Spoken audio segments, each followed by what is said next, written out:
Hey, it's Joey Casada. You're listening to Tom and Zeus on Shout It Out Loudcast. If you want to hear two idiots with Boston accents talk about Kiss, you've definitely come to the right place.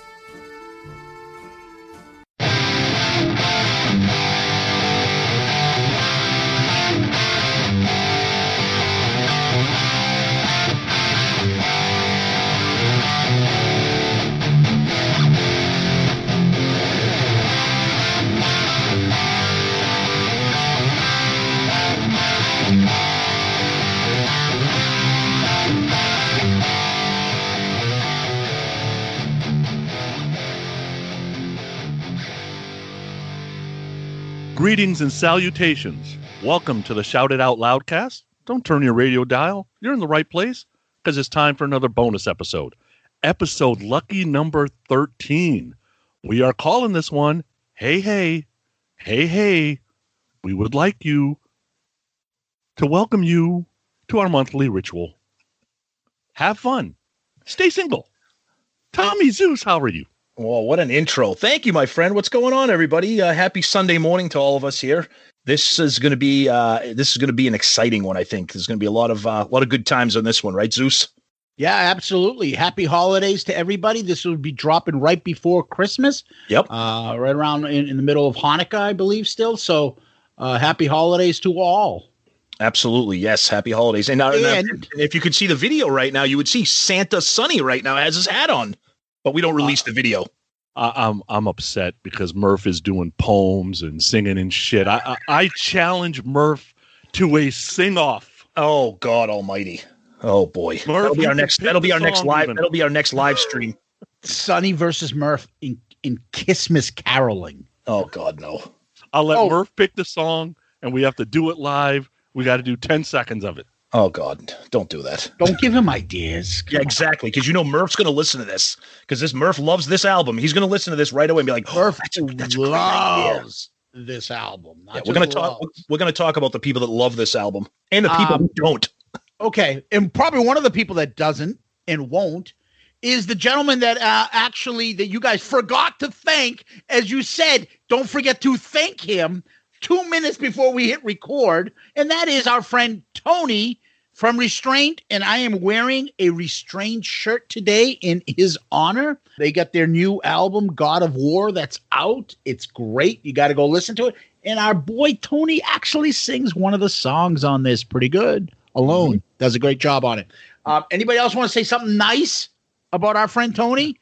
Yeah, I didn't forget to thank him. We were just still working on our intro banter here, but that's okay. We love Tony. We always thank him for that killer riff intro music there. And the new Restrained album. And now Sonny can take his turn shitting on his buddy. Go ahead. No. He's sang on past albums too. So I think he does at least a song or two. I think he did 2 on the first album, and I think he did part of 1 on the second album. I can't remember now. And, they got T-shirts, they got picks, they got coasters or CDs, whatever you want to call them. Oh, man. What's the matter with you? The guy's been my friend for 33 years. If I can't shit on him, who can? That's a good point. You're right. It's a good point. There's going to be a segment, and we'll probably name it next year in season 2. Okay, we're on to the Sonny shits on Tony segment in the beginning of the show. Here you go, buddy.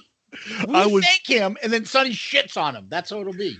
I was looking forward to, because the Christmas 2 episode, right? When Tony was on, I was looking forward to, Tony, tell us about your ambitions.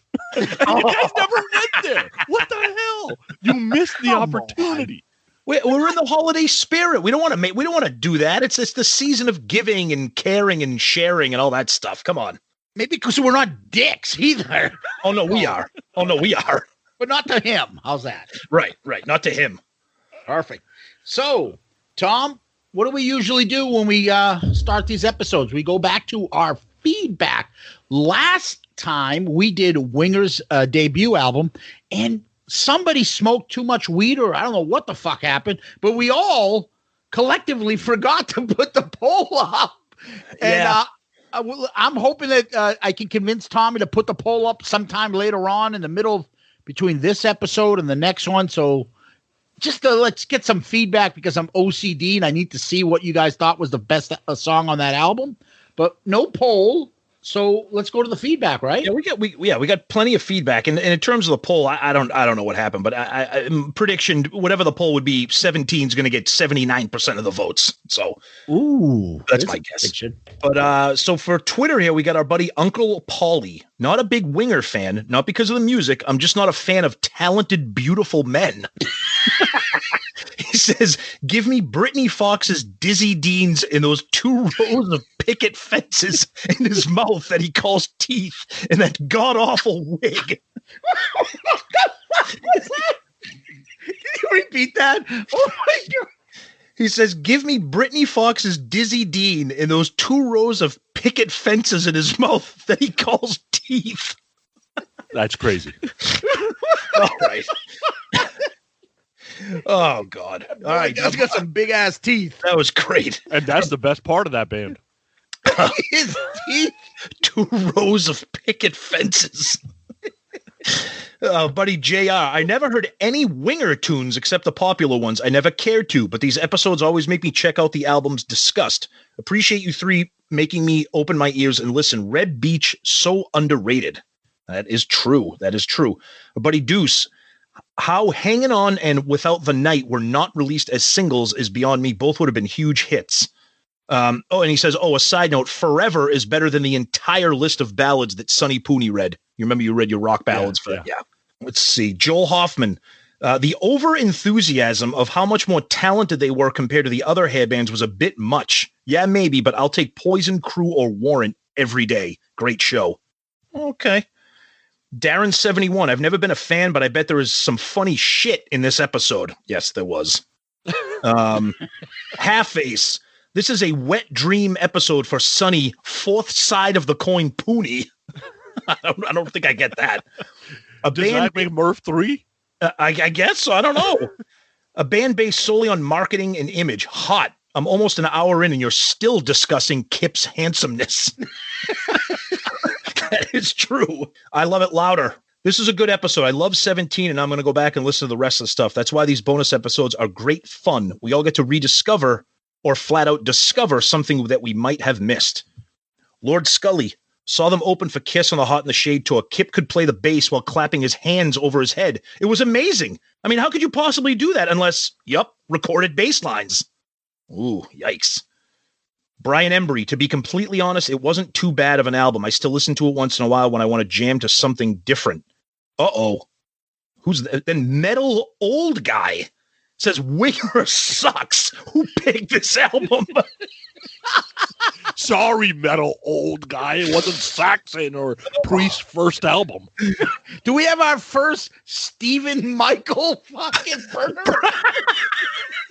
Metal Old Guy. On the Fly, great album. Hungry is probably my favorite. What is that album cover about anyways? And we kind of covered that a little bit. And our buddy Steve did all his rankings as usual. We love Steve.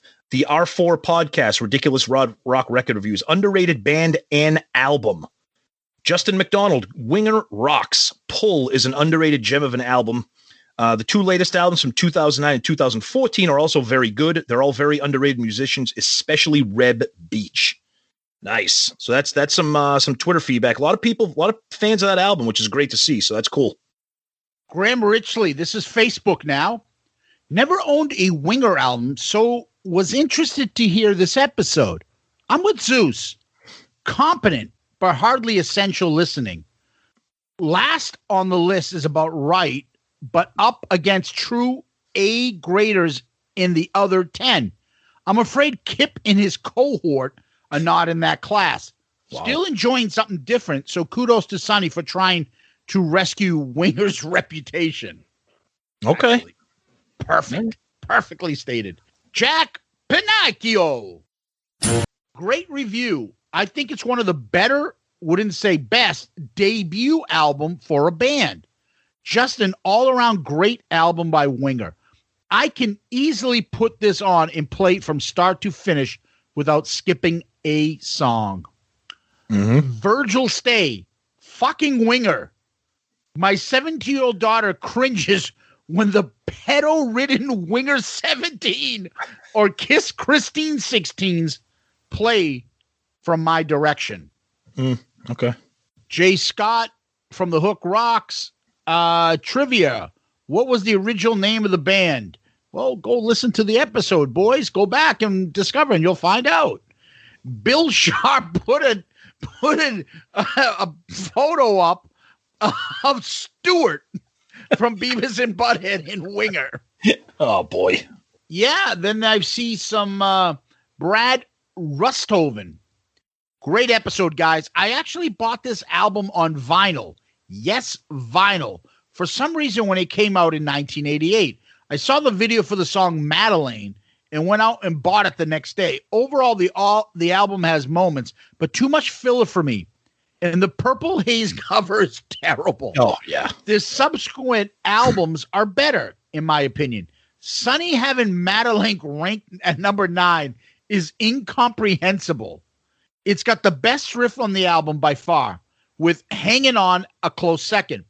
Miles Away and Under One Condition off the next album are both better than Without the Night. It just doesn't have a big enough hook. I saw the Hits tour twice. The second time we got Winger and Vixen as the openers. I thought Winger was pretty good. Kip's Janet Jackson mic was a bit odd, but they sounded good. They were entertaining. Janet Jackson mic. Daniel Peoples. Fantastic episodes as always. Until 10 years ago, I was only familiar with the videos and singles from the debut. I've always liked those quite a bit. I'm not really sure why I never got the tape in 88. I guess too much else to be discovered at the time. I was just 10 years old. So everything was new. I never had a problem with liking Winger. Lars had zero impact on me, 91 to 92. This is a good album, but there's a huge dead spot in the middle for me. I'm glad Zeus kept mentioning Chicago. I don't like them, but that was the feel I was getting. Old Man Yacht Rock. Mike and the Mechanics came to mind. This album is like a roller coaster. The first 3 songs are adrenaline rush going up and then down after the first cell. Then Without the Night comes on, and all of a sudden the ride stops. I'm hung upside down. Purple Haze, never been a Jimmy fan anyway, comes to add to the misery, and my head starts throbbing from the blood rush. And I soon start to feel as though I'm actually in a state of emergency, because at that point of the ride of the song, I'm ready to hit the safety release and plummet to whatever fate awaits, because these 3 songs felt like an eternity to get through. No. But the ride starts up again in full throttle to the end, and I can almost forget about the slow death in the middle. Winger isn't a bad band. Beavis and Butthead did more damage to them than Metallica. I think Lars was just jealous. He had a kippish look about him, too. But as Tom said, there was only about a year left before all but a few would disappear. Winger is better than Poison to me as far as the first 3 albums, but Poison's singles were hard to match, although 17 is a real good song. If Debut came out in 86 with Look What the Cat Dragged In, Winger could have been just as big, in my opinion. That's a great fucking message there. Good points. Thank you. Good points. Yep. Kevin Jepson. First off, Sonny has to be gay. No. Not that there's anything wrong with that. And that's what he says, Tom, right afterwards in big letters. Yep. Brittany Fox chick is so hot, she would make gay men straight. Record is better now than when I was younger. Without the Night and Purple Haze are complete turd sandwiches. I agree a lot with Zeus on this one. I like it, but yet it's kind of meh. Kip is super nice and a killer guitar player. I saw him twice acoustic. Rick Rera, if you haven't already checked out Winger's album Pull, you won't be sorry. Finally, over to our Shout It Out Loudcasters group. One post on this album, Tom, and the post just was LOL and 3 laughing emojis. I don't know what that means. Right. That means they like it. That's not right. You keep believing that, Sonny. All right, buddy. What do you got? You got some emails for us?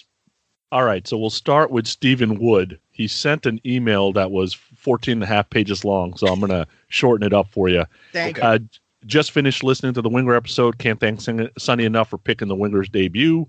I find myself vehemently opposed to some of Sonny's musical opinions while wholeheartedly agreeing with others. In this case, I'm with him and Tom because the album's been a revelation. Then he kind of talks a little bit about in Australia, MTV wasn't there until 87, so he kind of missed out on the hair metal scene all the way around because, of course, it's not on MTV. But instead, he discovered Metallica, Maiden, Priest, Sabbath, Creator, Slayer, Celtic Frost, Warlock, Halloween. Oh, my God. Oh, God. Really? Seriously? Is this Steve Wright? It says Steve Wright's burner email account. Yeah. So then he says, fast forward to one of the recent live streams where you guys were drafting hair metal albums. I'd never heard a single song from Vinnie Vincent Invasion, Slaughter, or Cinderella before that. Wow. I listened to Night Songs and thought, holy crap, how much great stuff did I miss while I was being the quote-unquote metal guy. Mm-hmm. So yeah, I put Winger into that category now. I look forward to you gentlemen providing more tasty nuggets to enjoy. Thanks for the great work. Shout It Out Loudcast is my favorite podcast. And then he says, P.S., I know Zeus is cutting down on the clips, but if you were to have one for the Ripper, may I suggest My Friend the Wind by Demi Ruzos? I don't even know what that is. Oh, God. So, there you go. Now you're getting requests for clips. Oh, God. The Ripper's going to have her own theme. Clips of what? The Ripper. Here's one from Doug Middleton. I remember the twirling shit making me hate this music, but after listening to your episode, I'm going to give it another shot. I was thinking every other podcast should stop doing typical album reviews, period. No one can touch you guys. They do a shameful replication, and frankly, no other podcast, serious show, or YouTube page can come close to what the three of you are doing. They should all just stop. All right, wow. Doug. Yikes. Thanks. All right, Thank we you, should Doug. just stop with that then. I don't think we should continue any further. You got to get better than that. Yeah. Appreciate that, Doug. Yikes. Wow. And then we have one comment from YouTube. Basically, it says Michael Sweet is better looking than the Brittany Fox chick, than Kip. Dizzy Dean. Then your and boyfriend, Kip Winger. That's what the comment is. Is he better looking than Dizzy Dean's picket fence? And Craig, I agree with you. Michael Sweet is good looking. Michael Sweet, if you're listening, I love you, and that's a hetero male saying that. Michael Sweet is a handsome man. We'll just admit that. So I think that's interesting. Maybe that's a poll coming up someday. Michael Sweet, Kip Winger, Sonny Pooney. The most good handsome. Lord. Oh, God.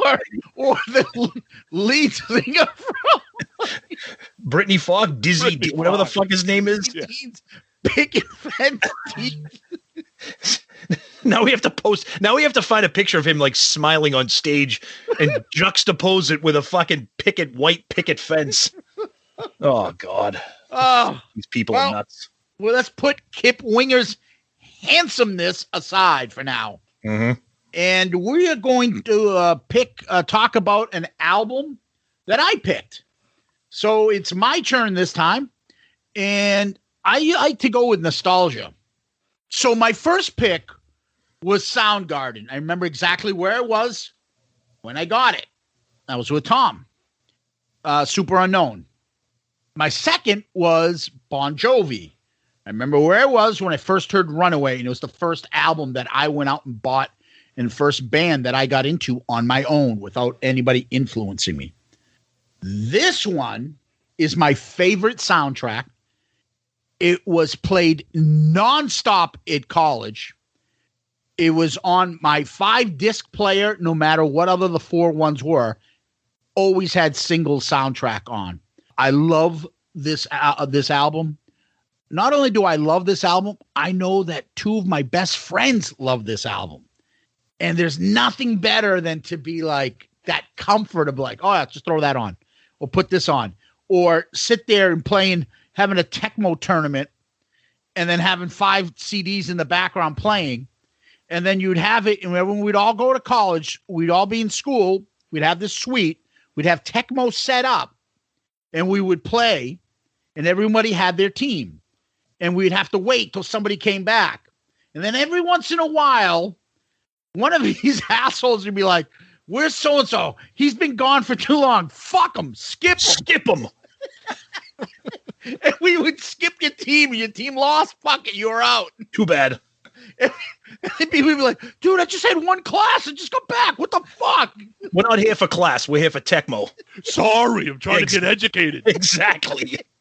Tecmo Bowls. But anyways, getting back, we singles for me is a place in time I can put myself in with probably the best time of my life with my best friends and just music that I was so new and fresh and so kind of exciting because it was all new. And the soundtrack to me is something like it's a soundtrack with a movie attached, not the movie with the soundtrack. That's how I got into this. I remember when it came out. I remember these bands coming out, and I remember falling in love with it, running out and getting it. I remember seeing the movie, and it's like, oh, okay. Not really blown away by it. But the soundtrack has stayed with me. That's how I got into it. That's my memory of it. Tom? All right. So this is the first pick in the bonus episodes that we've done here that this legitimately is. It's technically Zeus's pick. This is like a co-pick because this album it could have easily been my pick. Jar of Flies. Yeah, exact. Same thing. We could have flip-flopped those. And the love that you heard coming out of me and Zeus on Jar of Flies, you multiply that probably by about 1,000 on this.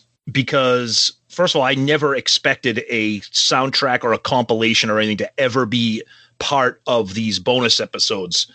But what this album stands for, both musically, nostalgically, memory, I mean, in terms of preparation for bonus episodes, I thought the Pyromania and Appetite episodes were easy to prepare for. This literally took almost zero preparation because I listened to these bands and this album routinely, regularly. Like it's just constantly in the rotation. And when this album came out, Pearl Jam was huge. Grunge was big. It was big. And at the time, obviously 92, there was no, you couldn't make like a mixtape or a mix CD. There was no streaming. This was a grunge mixtape with everything that you wanted to hear. New bands with stuff you never heard, bands that you heard with new songs. It was everything you wanted if you are a grunge fan. And like Zeus said about the movie, everyone's like, oh, this is a sound. What's the movie singles? You watch the movie, and you're like, okay, it's like it's about a bunch of singles in Seattle. We may talk about the movie a little bit more as we progress, but in terms of an album that means so much to me, you're talking about one of the greats for me, and I can't wait to just dig into it. So, Sonny, you are the outsider on the singles love. So I like these kinds of episodes when not everybody is in love with the album or familiar with the album or whatever. So the movie, I'm not a Bridget Fonda or Matt Dillon fan, so I had no reason to see the movie when it first came out. I didn't even see the movie till 3 weeks ago, and I've watched the movie like 3 times. Dude, Bridget Fonda is a smoke show in this movie. Not even close. Oh, my Give God. me Kyra I had anytime, 10 times over. Oh, I'd take Kyra anytime. Biggest crush on her. I fucking still. She's amazing in this movie. Gorgeous. When she has her bathrobe on and she's like dancing, like, oh, bathrobe, baby. So the with sound that makeup shit on her face. soundtrack wise, I remember the exact date I heard the soundtrack for the first time. It was November 19th, 2020.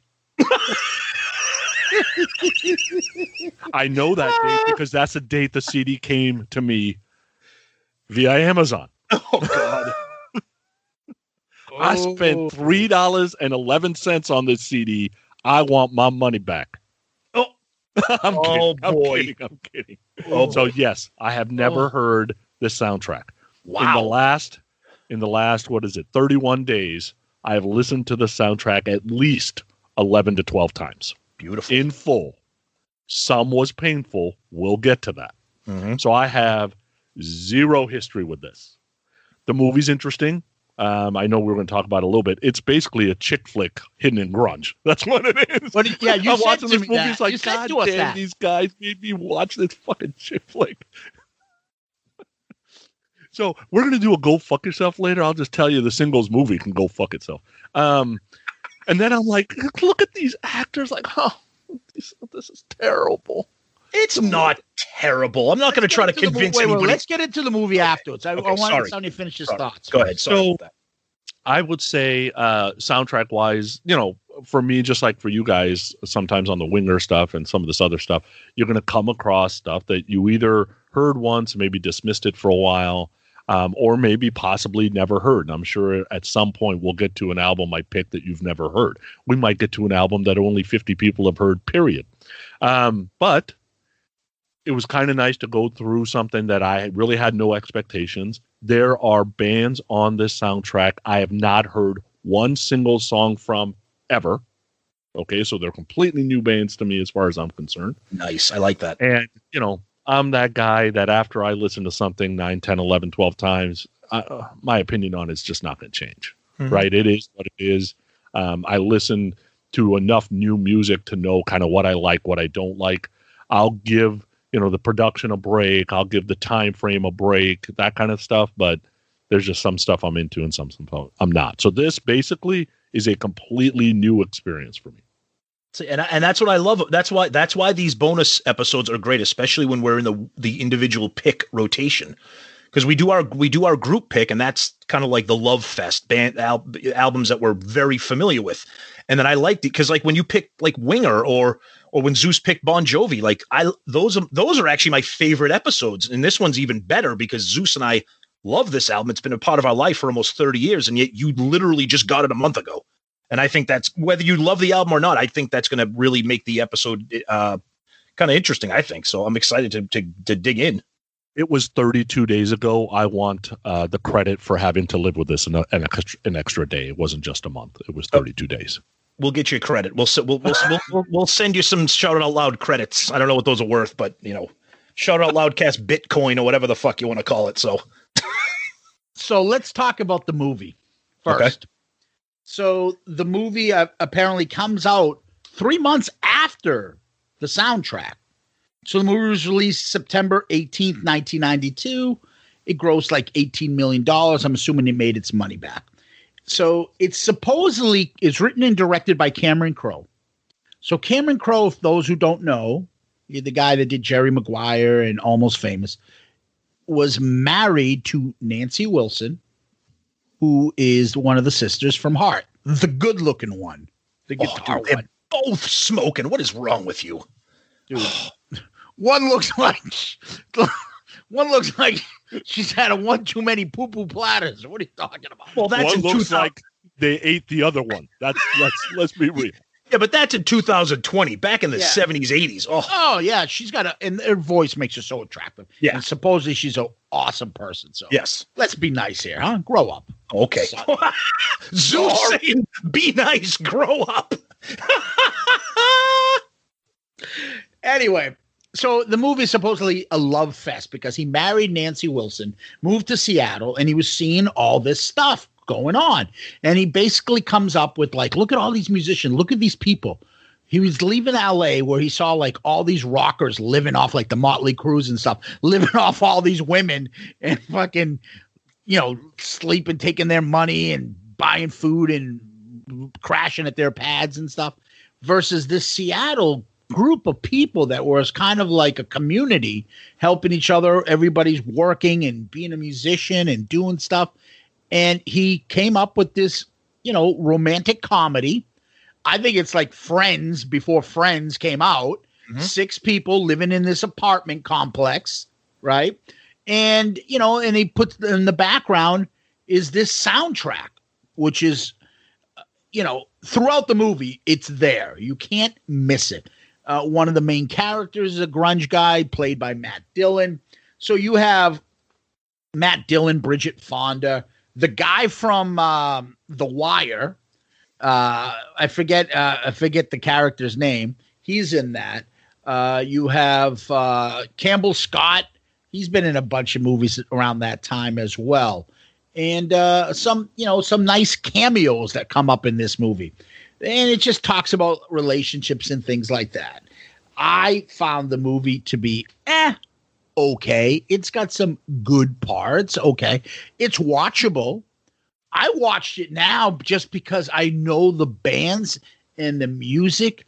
And so I'm looking back to like, oh, that's a segue where they're playing this. Oh, in this segue. Oh, look, that's what he called it from that band in the background. Holy shit. I don't remember Chris Cornell being in this scene and stuff like that. Again, I thought the movie was okay.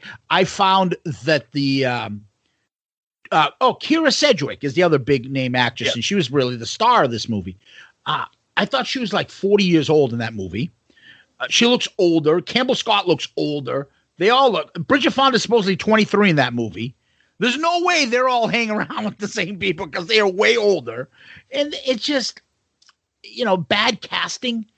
Whoever the girl was that was playing the ditzy one that was like man hungry, that was just badly cast. It's just, I don't know. And that whole character it just didn't fit in with what was going on. But other than that, I felt like the movie was, decent. That's about it. Nothing to write home about. Yeah. There's really not much to add. I mean, the only thing that's kind of interesting about this is that Cameron Crowe, the director, said that in March of 1990, the lead singer of Mother Love Bone, Andrew Wood, who's featured on the soundtrack, and we'll get into that, after he died, he said that was kind of an inspiration for him, and that he said, it kind of made me want to make this movie as a love letter to the area, the Seattle, and that was in 1990. And the movie is what it is. It's like if you took an episode of Friends with more drama and made it a little bit longer than a 30-minute sitcom, because it is very dramatic. There's not a lot of humor in it. Any humor that's in it is very piecemeal throughout the movie. I think the fact that I'm a grunge guy and there are performances by some of the bands in the movie, I think Matt Dillon's hilarious. There's some cameos by some grunge guys. The story is pretty basic. It's a watchable movie. It's not great. It's not a standout. I think the movie exists for the soundtrack, in my opinion. We kind of talked about that, because I remember when we bought the soundtrack came out 3 months before the movie. Everyone's like, what is Singles? Like, what is this movie? And then it came out like, oh, we got to see this movie. The soundtrack is so great. We're like, oh, that's it. All right. That's okay. Sonny, what's your experience? Are you the same thing with the movie? You never knew anything about the movie. Yeah, I didn't know anything about the movie. And like I said, when it first came out, I was 23 when it first came out, 22. So I was hanging out at the rock clubs every night. Like I didn't have a girlfriend that was into this kind of music or these kind of movies, right? And I'm not going to go to this chick flick, right? So I had passed on the movie. I will tell you that I'm watching the movie, I'm listening to the soundtrack, I'm like, God damn it, Cameron Crowe might have killed hair metal. Like, it's that perfect, probably timing of something ascending, something comes out, it just mixes perfectly. And I've talked about it on other podcasts, including Growing Up Rock, where this is something like this needs to happen with rock to kind of bring it back. Like, good point. The problem is rock is happening in everybody's garages. So unless you do it like a movie out of Sweden or something like that exposes some bands that nobody's ever heard of, it's hard to do it from one area where there's this sound being created. I think that movie Rockstar was supposed to kind of bring back the 80s hair metal vibe, but the damn thing got released right around 9/11. So it never had a chance to even hit the real theaters and that do was well. Bad casting too. No offense, Mark Wahlberg should not have been the lead guy. Yeah, but Mark, the name brings stuff, right? Yeah, the name brings fans at least. I thought he did well in the movie. It's actually one of my favorite soundtracks, but that's because of the music. Obviously, soundtrack. Right? I thought he was badly cast. Yeah. I can picture him as kind of like the hair metal kind of scene kind of guy, and whatever. Matt Dillon, for all his bad wig, the grunge, he had the little goatee thing going. I thought he pulled that off, except that the one other part I wanted to make mention is, I don't know why they made Bridget Fonda not as hot as she is. Because she's not hot. That's the problem. What's wrong with you need a better cast. God. She's not hot. That's just all there is to it. Dude, there's something wrong with you. No, she's a boy with women. Oh, that's it. Oh, Jesus Christ! Keep going. 617. Yeah, exactly. 617-555-0850. Exactly. All right. Let's bring it back to the actual soundtrack. We know what we think of the movie. So the album cover, like we do, is just a clip of the movie poster, really, which is the two main couples making out, like the postcard that's featured in the movie. And then there's Bridget Fonda. And it was black fucking and then Matt Dillon with his dorky wig, grunge on a thing, and then the guy from The Wire in the background. Where's the I see her. You know, for years I'd always be like, where the hell is the other girl? She's not in this. She's blurry on the bike. Yeah, she's on the bike behind him, and then I don't know who's behind them. Those other three people, but yeah, I mean, it's just a scene from the movie. Yep. I don't know. Your thoughts, guys? I'd be pissed if I was Matt Dillon with that boy leaning on against me, looking at me like he's ready to kiss me. Oh, Poonie. The fuck, dude. She's got no shape. I will say, let me jump in. That's the one thing I will agree on. She's very, very small all around. But I'm talking facially. I think she's cute as hell, borderline hot. But you're right. She has the body of like a 12-year-old boy. See? Yeah. No, I agree with that. I do. But I think. So you're calling me a pedophile? Not at all. No, because because she is a woman, so that's okay. You're excused. But I think she's cute as hell, borderline hot in this movie. All right. It's a smoke show. And I love Matt Not Dillon. even close. I love Matt Dillon in this movie. So you'd rather make out with Matt Dillon on that bench than her? It goes for me. It goes Kyra and then Matt Dillon. Yeah, basically. Yeah. I thought Sonny would say he'd rather get hit by the bike than kiss anybody. If we're going the whole way, Kyra, Matt Dillon, the guy Kyra's kissing, the guy who's like at the drinking fountain, getting run by a bike, falling off that tree, buried in snow, and then Bridget. Oh, dude, I think Kevin Jepson's comment about you is accurate. Sorry. Now Sonny, I don't know what you have. Zeus and we have the deluxe edition of the CD. I don't know. Could I get that for $3.11? Shut your mouth. But I don't know if it has it in the same when you open it up. But there's a great picture of Cameron Crowe with Matt Dillon. And then the guys from Soundgarden, Pearl Jam, and Alice in Chains group photo there. So you have that too. Yeah, that's kind of cool. I didn't notice. Yeah, it's got Lane Staley, Matt Dillon, Chris Cornell, and Jeff Ament. Yep. And a very Jay Leno looking Cameron Crowe. I didn't. Oh yeah, that's how he looks. Yeah, chin is Jay Leno-ish. Oh yeah. Yeah, he's grungy Jay Leno. Yeah. On page 8 of my CD booklet, Matt Dillon is sitting on the sofa, and there's a boy in a bra sitting on top of him. Again with the boy jokes.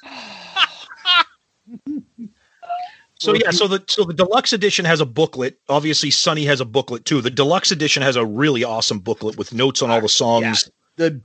The deluxe edition is the way to go if you want to get the best edition of this. It is incredible. Yep. Okay.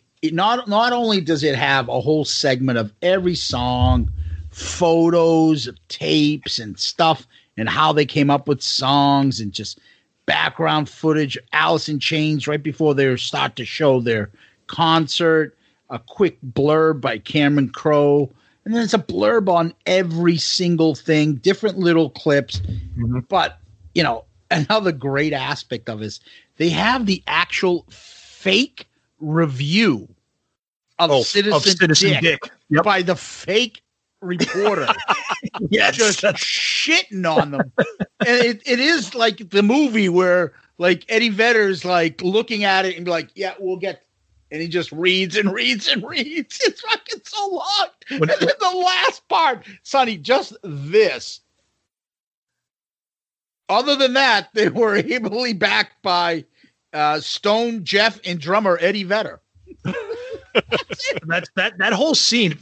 By the way, I know we're kind of moving on from the movie, but that scene when they're all sitting at the table together, my God, are they young? Eddie and that other scene when they're all watching TV together about the hornets or the wasps, and they're all like just friggin' stone face. They're all like I love those guys. A compliment for us is a compliment for you. For you.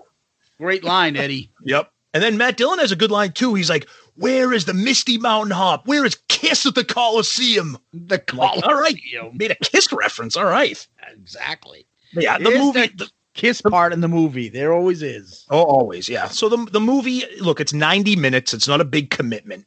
If you haven't seen it, it's worth checking out. And there's a lot of songs that are in the movie that are not on the soundtrack as well, too. So, and we'll get into that as well. Yep. So soundtrack cover, it's the album cover, it's the movie poster, so nothing special there. Yep. So let's get into the kind of little bit of the particulars here. The album itself released basically 3 months before the movie, released June 30th, 1992. It's the soundtrack to the movie, singles written and directed by Cameron Crowe. The album went double platinum. Yep. It's got 13 songs on it. The deluxe edition has 18 bonus tracks on it. Woo! Sonny, that must have excited you when you found out there were 18 more songs. I made sure I did not get that. Okay. Now, what's funny is that there were other songs that I picked up in the movie that weren't on the soundtrack. You had the radio song by REM. I don't know if you know that song, Tom. Yep. Great song with a little rap by Chaos One on that. Yep. You had Family Affair by Sly and the Family Stone. She Sells Sanctuary by The Cult, which was just in our live cast we had a couple weeks back. Great song. Blue Train by Johnny Coltrane, right? Jane's Addictions, 3 Days, Little Girl by Muddy Waters, and Jinx by the band Tad. Yeah. So Jinx is a song that gets played when he plays the song in Bridget Fonda's car and breaks all the window. Yes. Chris Cornell comes out and headbangs to it. That's by the band Tad. And the guy, the lead singer of Tad, is the guy that gets the phone call from Bridget Fonda. Yes. When she calls the wrong guy and tries to talk sexy to him. Lady, I don't know. I don't know who you are. You got the wrong number, but I'll be right over. That's the lead singer of the band Tad, whose song was playing. It broke all the windows. So there were other stuff that didn't make it, but the deluxe edition, let's start. We'll talk about those other songs that didn't make it after we review the album. We'll just briefly go through some of the stuff because there's a lot there, and we're not going to do that. We're going to stick to our formula of what the album was when it was released and became a classic. But I feel like we should touch on some of those afterwards. Oh, yeah, definitely. So before we get into the track by track, let's just kind of briefly have like a little bit of an overview of what is on the album about the Seattle connection to all the artists. Obviously it's primarily a grunge album, but there are some artists that are not grunge. There's also some artists that aren't from Seattle. But generally speaking, the one big thing to talk about kind of like in an overview perspective is I remember when we got this album in 92 when it came out and everyone's like, oh, Pearl Jam, oh, Soundgarden, oh, Alice in Chains, oh, Smashing Pumpkins. Where the fuck is Nirvana? Why is Nirvana not on this album? And that's always the elephant in the room when you're talking about this album. So I didn't know if we wanted to spend a couple minutes giving a little bit of the background on the absence of Nirvana, because obviously Smells Like Teen Spirit and all that was a huge deal. Cameron Crowe actually was going to call this movie, or there was discussion about calling the movie Come As You Are, before they settled on the title Singles. And one of the big issues about Smells Like Teen Spirit, that was the song that was going to be on it. The original cut of the movie had Smells Like Teen Spirit on it. But by the time it came time to license the music for the soundtrack, Smells Like Teen Spirit had shot into the stratosphere. It was a huge hit, and the licensing was out of his range. And Kurt Cobain claimed that he had been asked to contribute to the soundtrack, but he had said absolutely not. Dave Grohl said the same thing. We're not putting our music on movies. So you got to kind of wonder how that would have affected the soundtrack. I've seen some reviews. In my opinion, I kind of feel the same way. I think Smells Like Teen Spirit was such a huge song that it almost would have maybe potentially overshadowed the soundtrack, because the soundtrack is filled with a lot of unknown songs. Wood was the only single really released from the album. And then all these bands, Dirt came out after this, Screaming Trees came out after this. So a lot of these bands use this soundtrack to kind of launch them when Nirvana was already huge. So I think that's a big thing. People look at this like, how is Nirvana not on this? So I think that's kind of interesting about how they were going to be on it, but it just didn't happen for them. So any thoughts on Nirvana not being on this, or would you have preferred to have maybe a deep cut or an unknown track from Nirvana? I know Zeus, you're the Nirvana guy. They were going to actually put on, and if you see some interviews where Cameron Crowe says that I was going to put on Imodium. I'm like, Imodium? Like, oh yeah, that's what they used to call Breed. Exactly. Yes. So I remember that. And I fucking love Breed. And it's a great song. It would have fit perfectly in between like the Alice in Chains and Soundgarden set. Because that song would fit more so than anything else because it's more pop, like more punk rockish and heavy, more so than the, poppy sometimes Nirvana stuff or poppy hook kind of Nirvana stuff. Yep. I wish they had a Nirvana thing. It definitely would have overshadowed because they were the big band at the time. But if they put it in, I thought the album stands out because it's one of those things like, oh, I have Nirvana here. I have singles over here. It didn't need it. It would have been great if it did have it in there.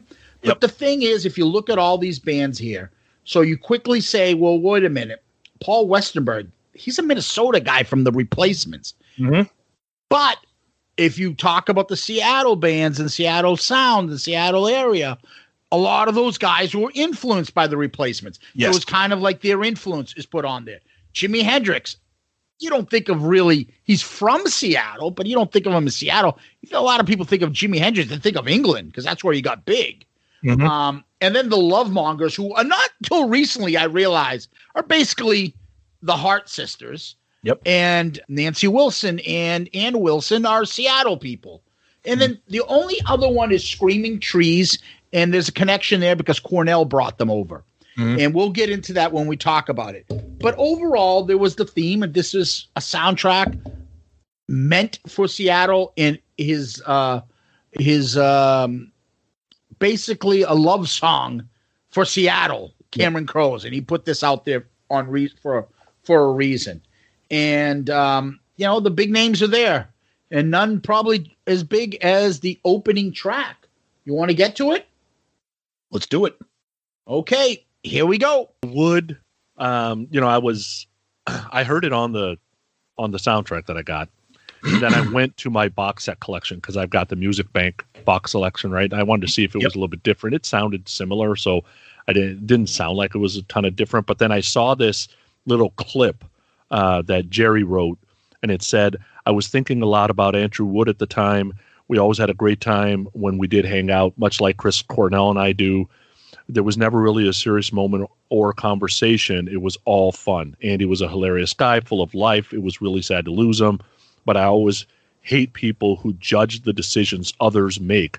So the song was basically directed towards people who pass judgments, right? I thought that was pretty cool. To me, the song, the groove of the song is amazing. I love that the song ends with a question in the lyrics. Like, you don't see that too often. That whole, so I made a big mistake, try to say it once my way. I've tried that with a wife a couple of times. That has not went over well.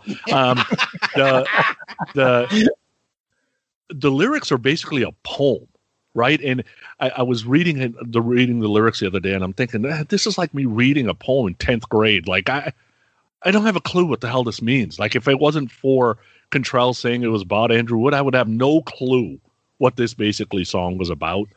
I love it, like at about 2:20, that quick buildup that goes right back into kind of the chorus, and that always kind of gets me going. I'll tell you, hands down, one of my favorite Alice in Chains songs, and to me, one of the best songs ever labeled grunge in my mind. I absolutely love this song.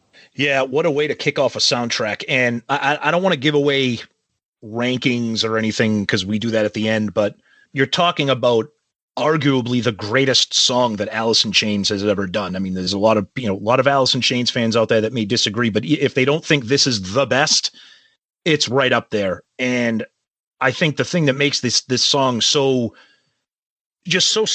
special, I guess, for lack of a better word, is that you have Jerry Cantrell singing the verses of the song.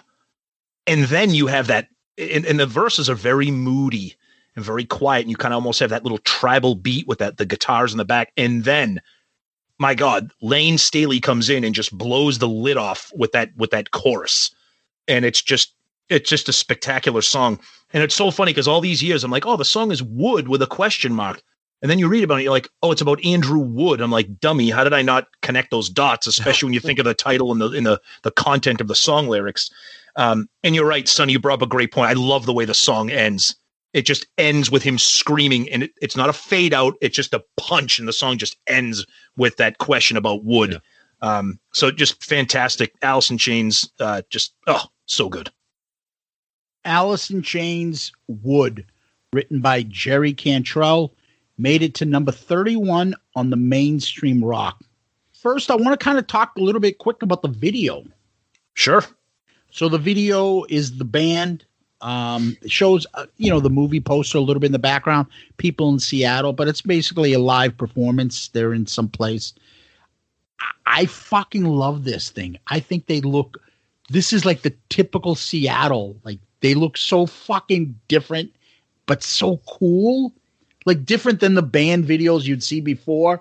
Basically, Jerry's in his like Seattle grunge look with the blue hat.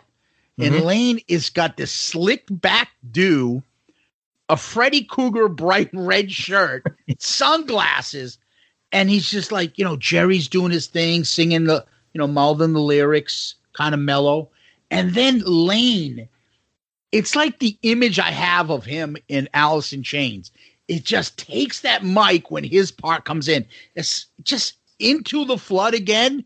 Mm-hmm. Holy shit, that chorus, it gives you chills. Like, listen to this fucking voice. He is like not to be trifled with. Yep. Fucking blows you away.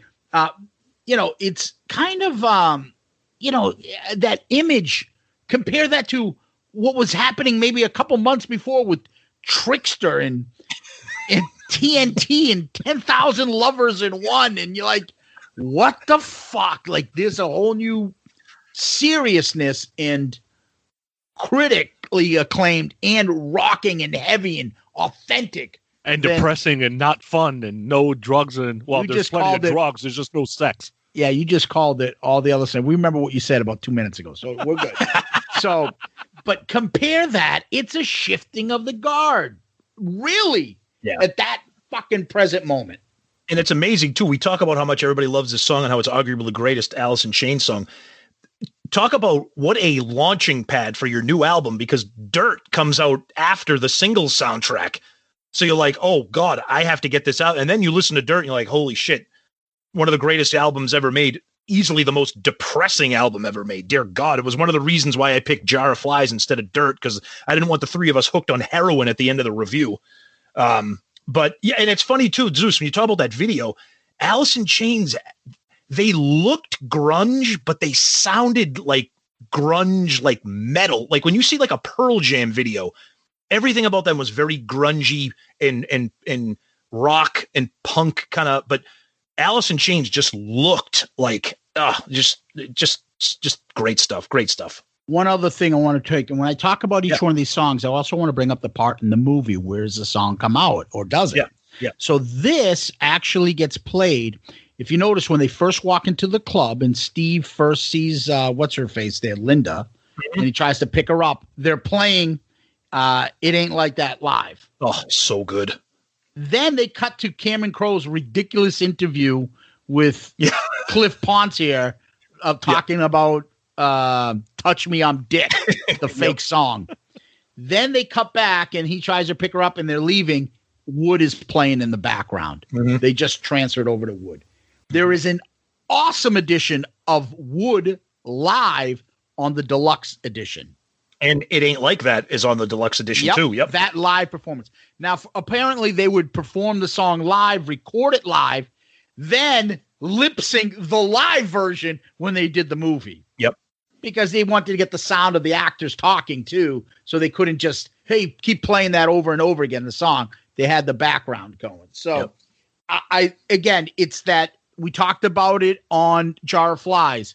It's the three voices. It's the fucking Jerry voice, the two of them together, and then Lane takes over. Yep. I love that shit. It's got a nice little short, moody little solo. We talked about it being Andy Wood of Mother Love Bone. And, this is where Jerry meets Cameron Crowe, who became really close. And apparently when Cameron Crowe first moved to Seattle, Jerry was one of the first people that he became friendly with. And he's like, I'm going to put him in my movie because Jerry, I guess, had so many great sayings. And he's like, oh, those are Jerryisms. Those are Jerryisms. We got to get them. I'm going to use them. Keeps telling me stuff. And he remembered one of them, and he put him in specifically into Jerry Maguire, the movie. Yep. And that's why he plays Jesus of Copy Matt. Yep. When Jerry Maguire brings his manifesto over and he talks about having the balls to do something. And he's like, I just wanted to see Jerry in a khakis in a button-up shirt. Yep. And it worked. So he put him in that movie there. And you've seen Jerry's acted in other stuff after this too. Mm-hmm. Apparently, Jerry Cantrell came to the set. He had a cassette of demos when people had demos. And Wood was the first track they took. And he's like, that's what I want you to use. I guess it won Best MTV Video for a movie in 1993. And they also threw this on on Dirt. Yeah. So they realized it came out pretty good. Like, shit, let's still throw this on Dirt. It'll help us sell a little more. So that got, put on as the last track. The one thing I want to kind of also add, besides the legendary chorus, Lane Staley's Into the Flood Again, and just everybody knows that, is Sean Kinney's drumming on that. Yeah. You talked about tribal kind of thing, pace going. Very underrated. Yep, agreed. That's great stuff. The whole thing, vocally, musically, terrific. Yep. Yeah, what a way to start. Yep. So let's go over to the next one. Okay, Breath. Oh, boy. All right. I like the guitar melody. I like the solo, like the riff. Kind of feels like a lot cleaner Ace. I know these guys are influenced by Ace. I love that during the verse, you really only just hear kind of the drums, the bass, and Eddie. That kind of puts a different feel to it.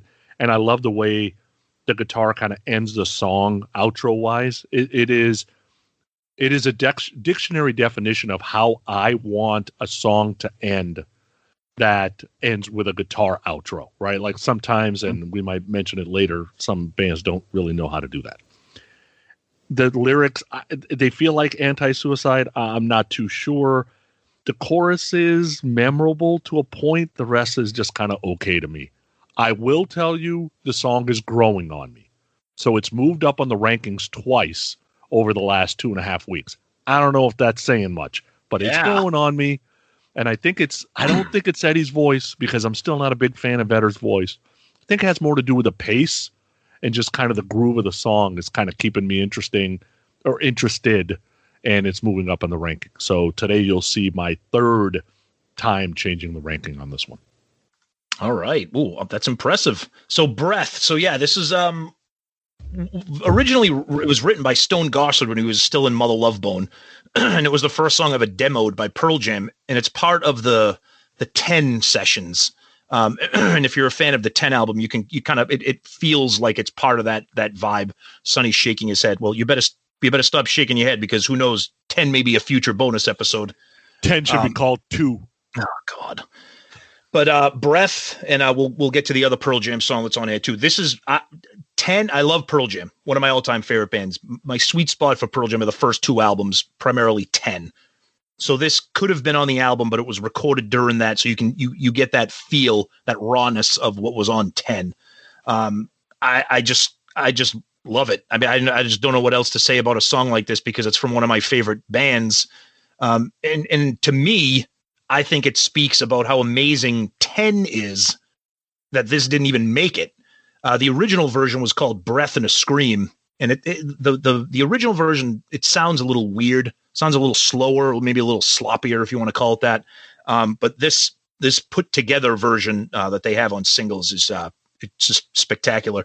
And I think these 2 Pearl Jam songs, is, if I recall correctly, I think it's what drew us to getting this soundtrack, because we were huge fans of 10, and we're like, oh God, look at this, 2 new songs by Pearl Jam. Let's get this and see what else is going to happen to this album. So yeah, Breath, great one for me. Breath, Pearl Jams, written by Eddie Vedder and Stone Gossard. So Stone had already had this with Mother Love Bone before Eddie even came into the band. Mm-hmm. Apparently he had demoed it, and then Eddie came in and added the lyrics. And as you talked about, it became a 10 outtake. And if you get the deluxe newer version of 10, I think it's on there. But it's with the old drummer because it was from 10, Dave Crewson. Mm-hmm. So when they did this, and they also did the other track on this State of Love and Trust, that the video for Even Flow is not the song.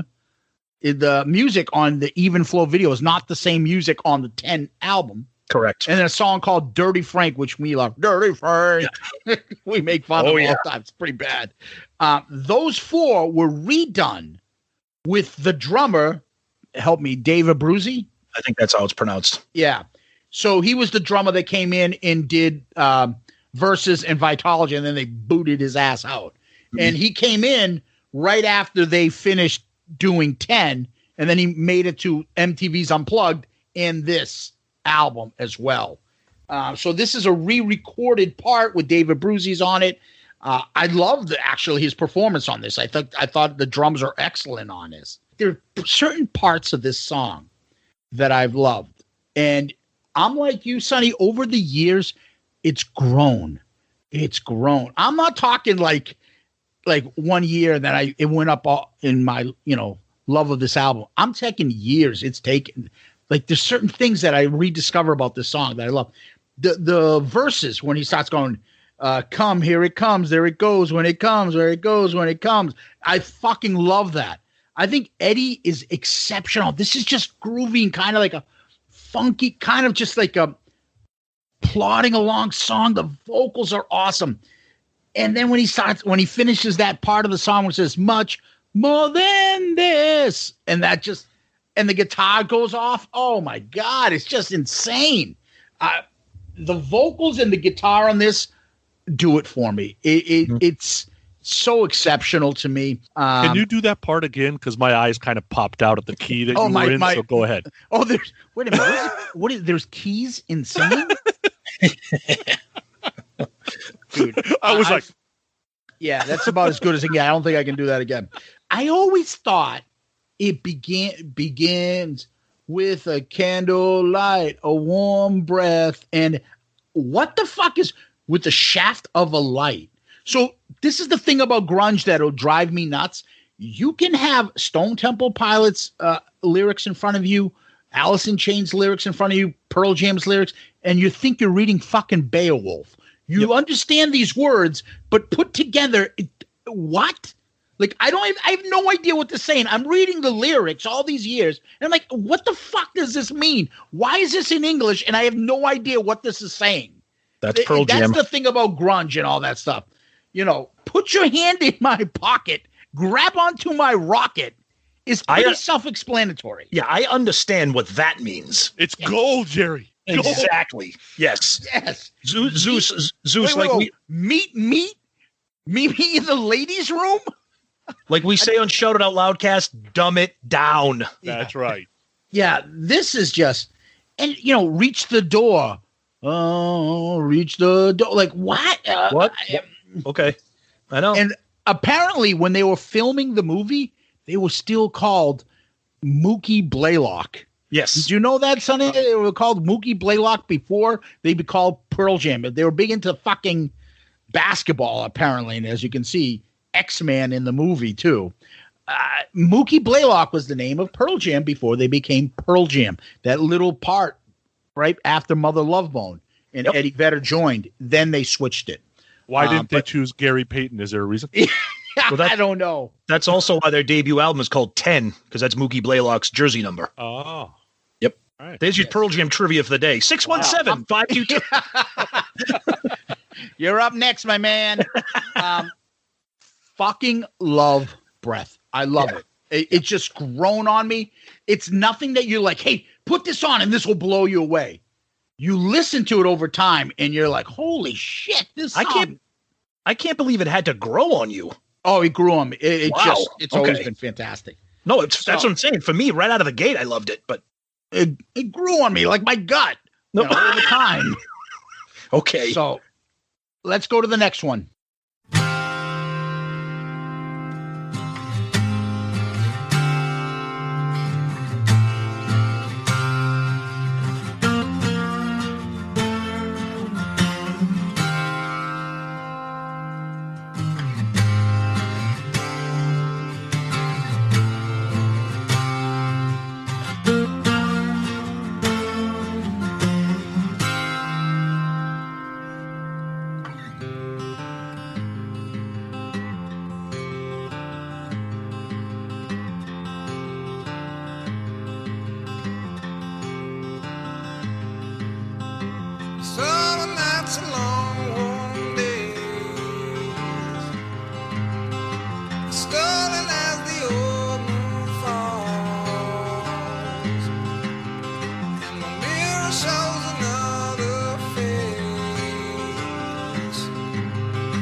Seasons by Chris Cornell. Okay, I can't believe I'm going to say this out loud, but the song's a little bit brighter and peppier than normal Soundgarden. Not that Chris Cornell does peppier songs.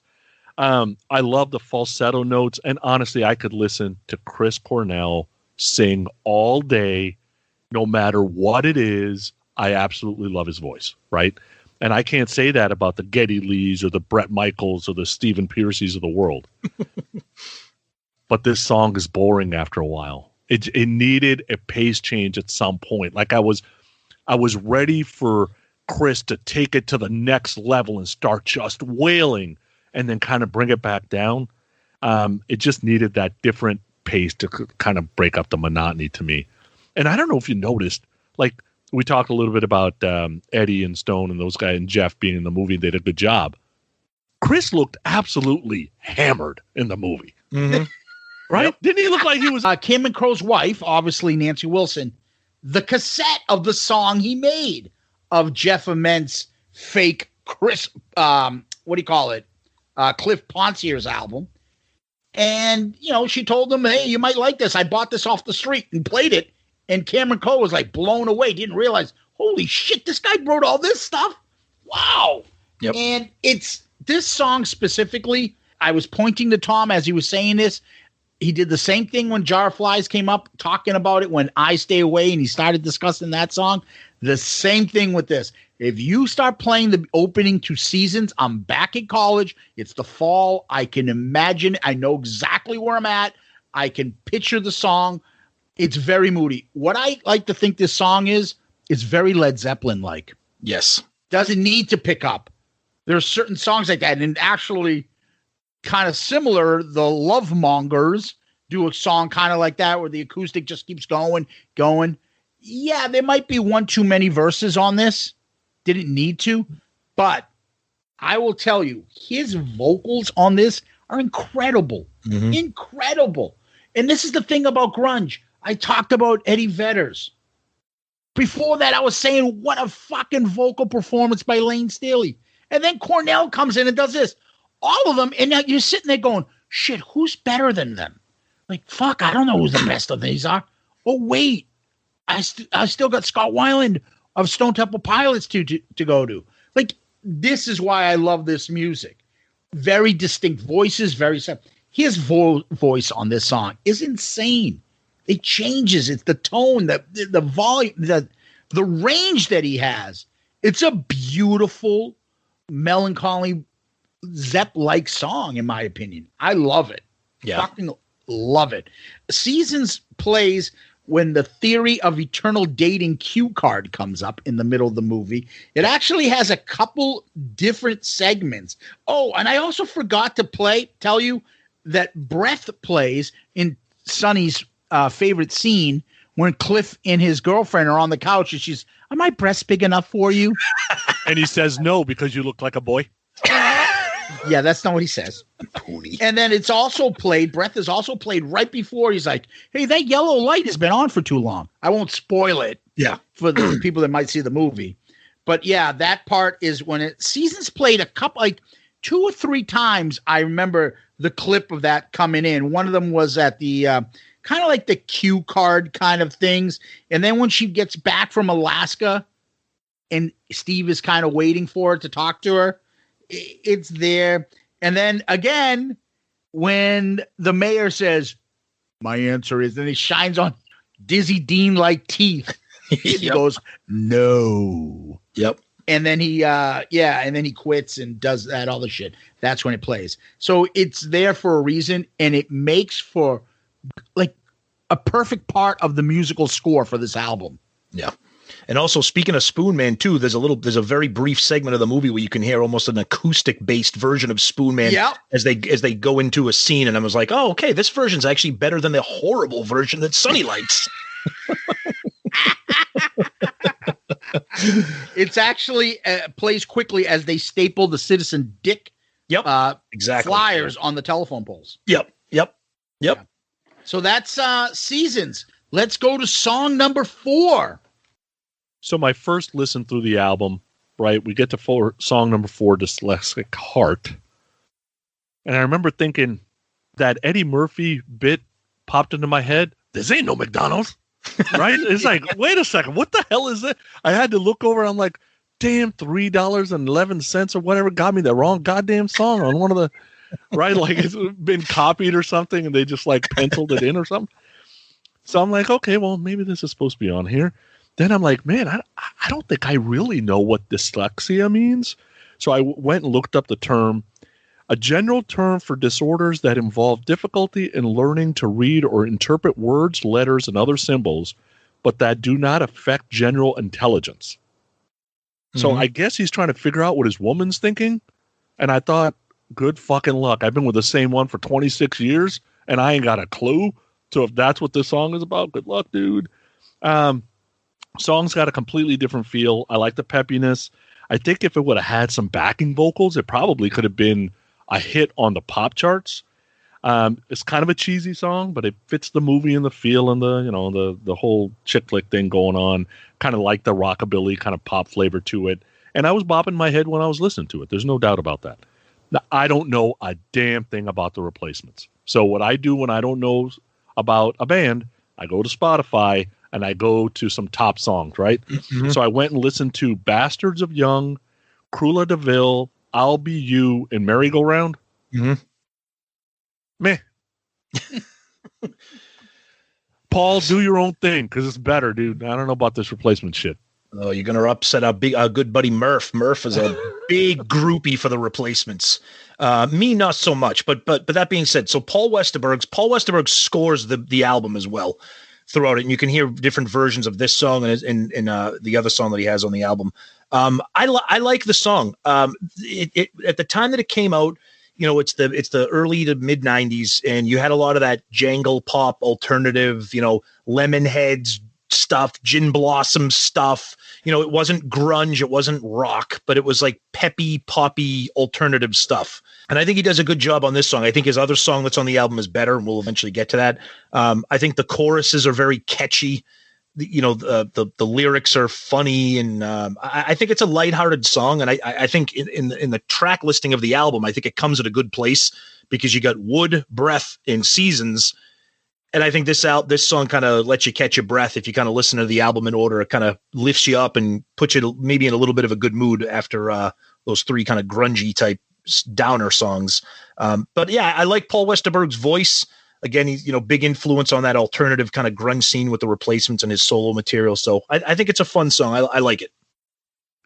Dyslexic Heart, Paul Westerberg, written by Paul Westerberg, a guy from Minnesota, and influenced the Seattle sound. The acoustic version of this is on the deluxe edition. Mm-hmm. And the other song on the deluxe edition, I believe it's Blue Heart, is a kind of a different version of the same song. Yep. In the movie, it plays when they first see the coffee shop. In the coffee shop, get it? The six friends, they hang out, and they're all hanging out at the coffee shop. Yeah. The I think hot one works there as a waitress. There's a boy that works there too. Oh, gee. Anyways, it also is the closing credits in the movie when the movie ends. It's a kind of it's a pop song. It's like a bubblegum pop song. Yeah, exactly. It's okay. It's good. It's not bad. It's nothing that I would seek out. But if I hear it, I'm like, okay, that's pretty cute. I get it. It's a pop fun song.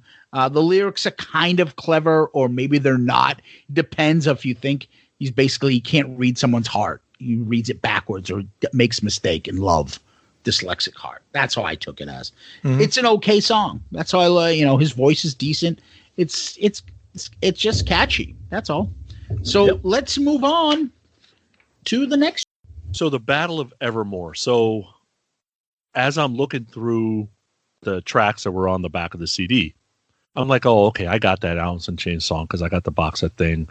I don't know if I've heard that Pearl Jam song in my 10 CDs sitting on Highway 680 somewhere when I threw it out the window. And I own all the Cornell stuff, but I had not heard Seasons, I don't think, before. And I didn't know who Paul Westerberg was.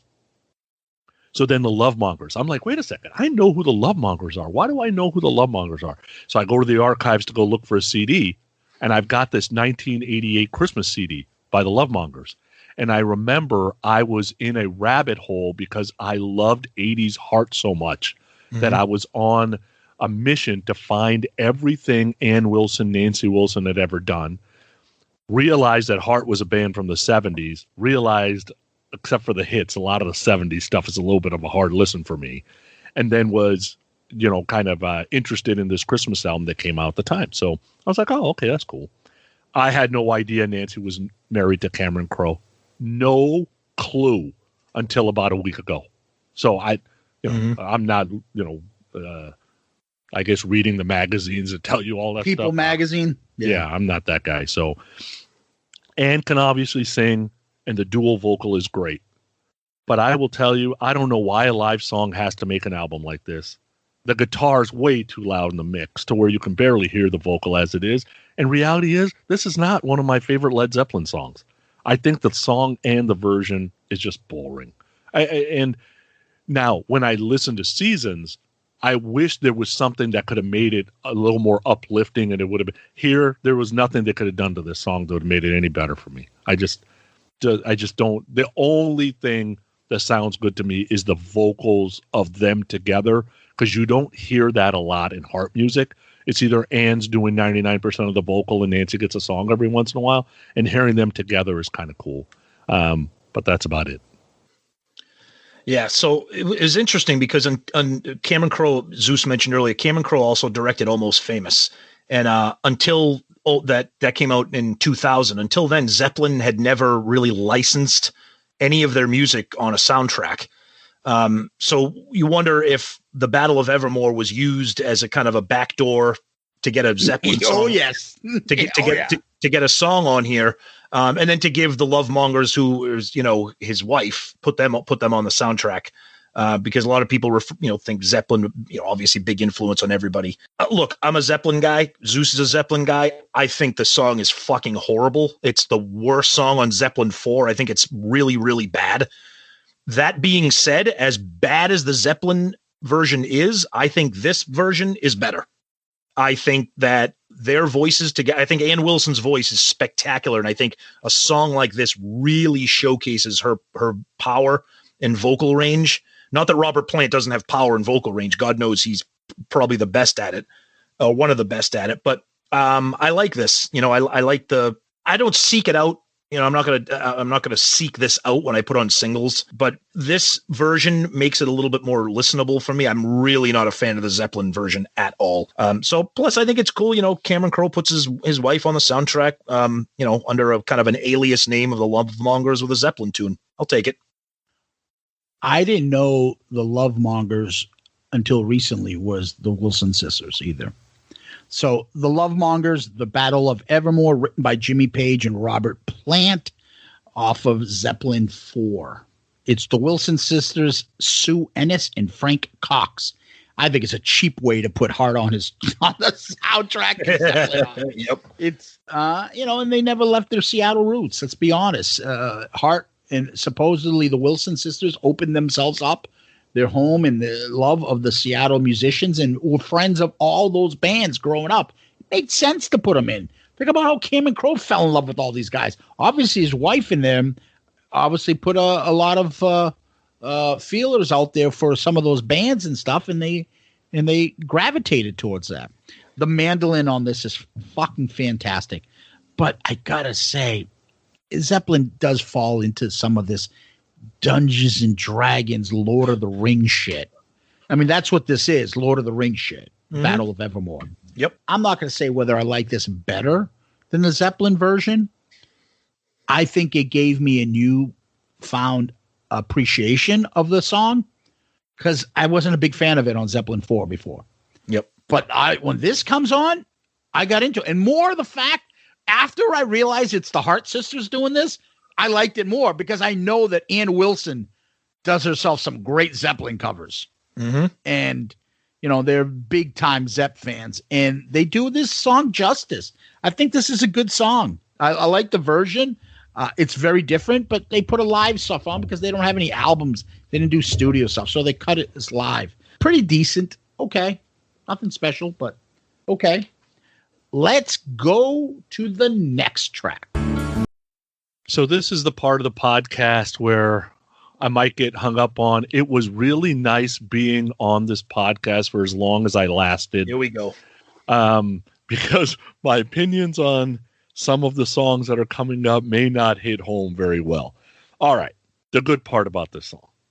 I like the ideas of what the song is around, right? The whole thing about, the girlfriend wants to be a stripper. She leaves after an hour. Maybe somebody grabbed her ass the wrong way. I don't know. And then the whole part about the song being about this whole nasty breakup because of the heroin, right?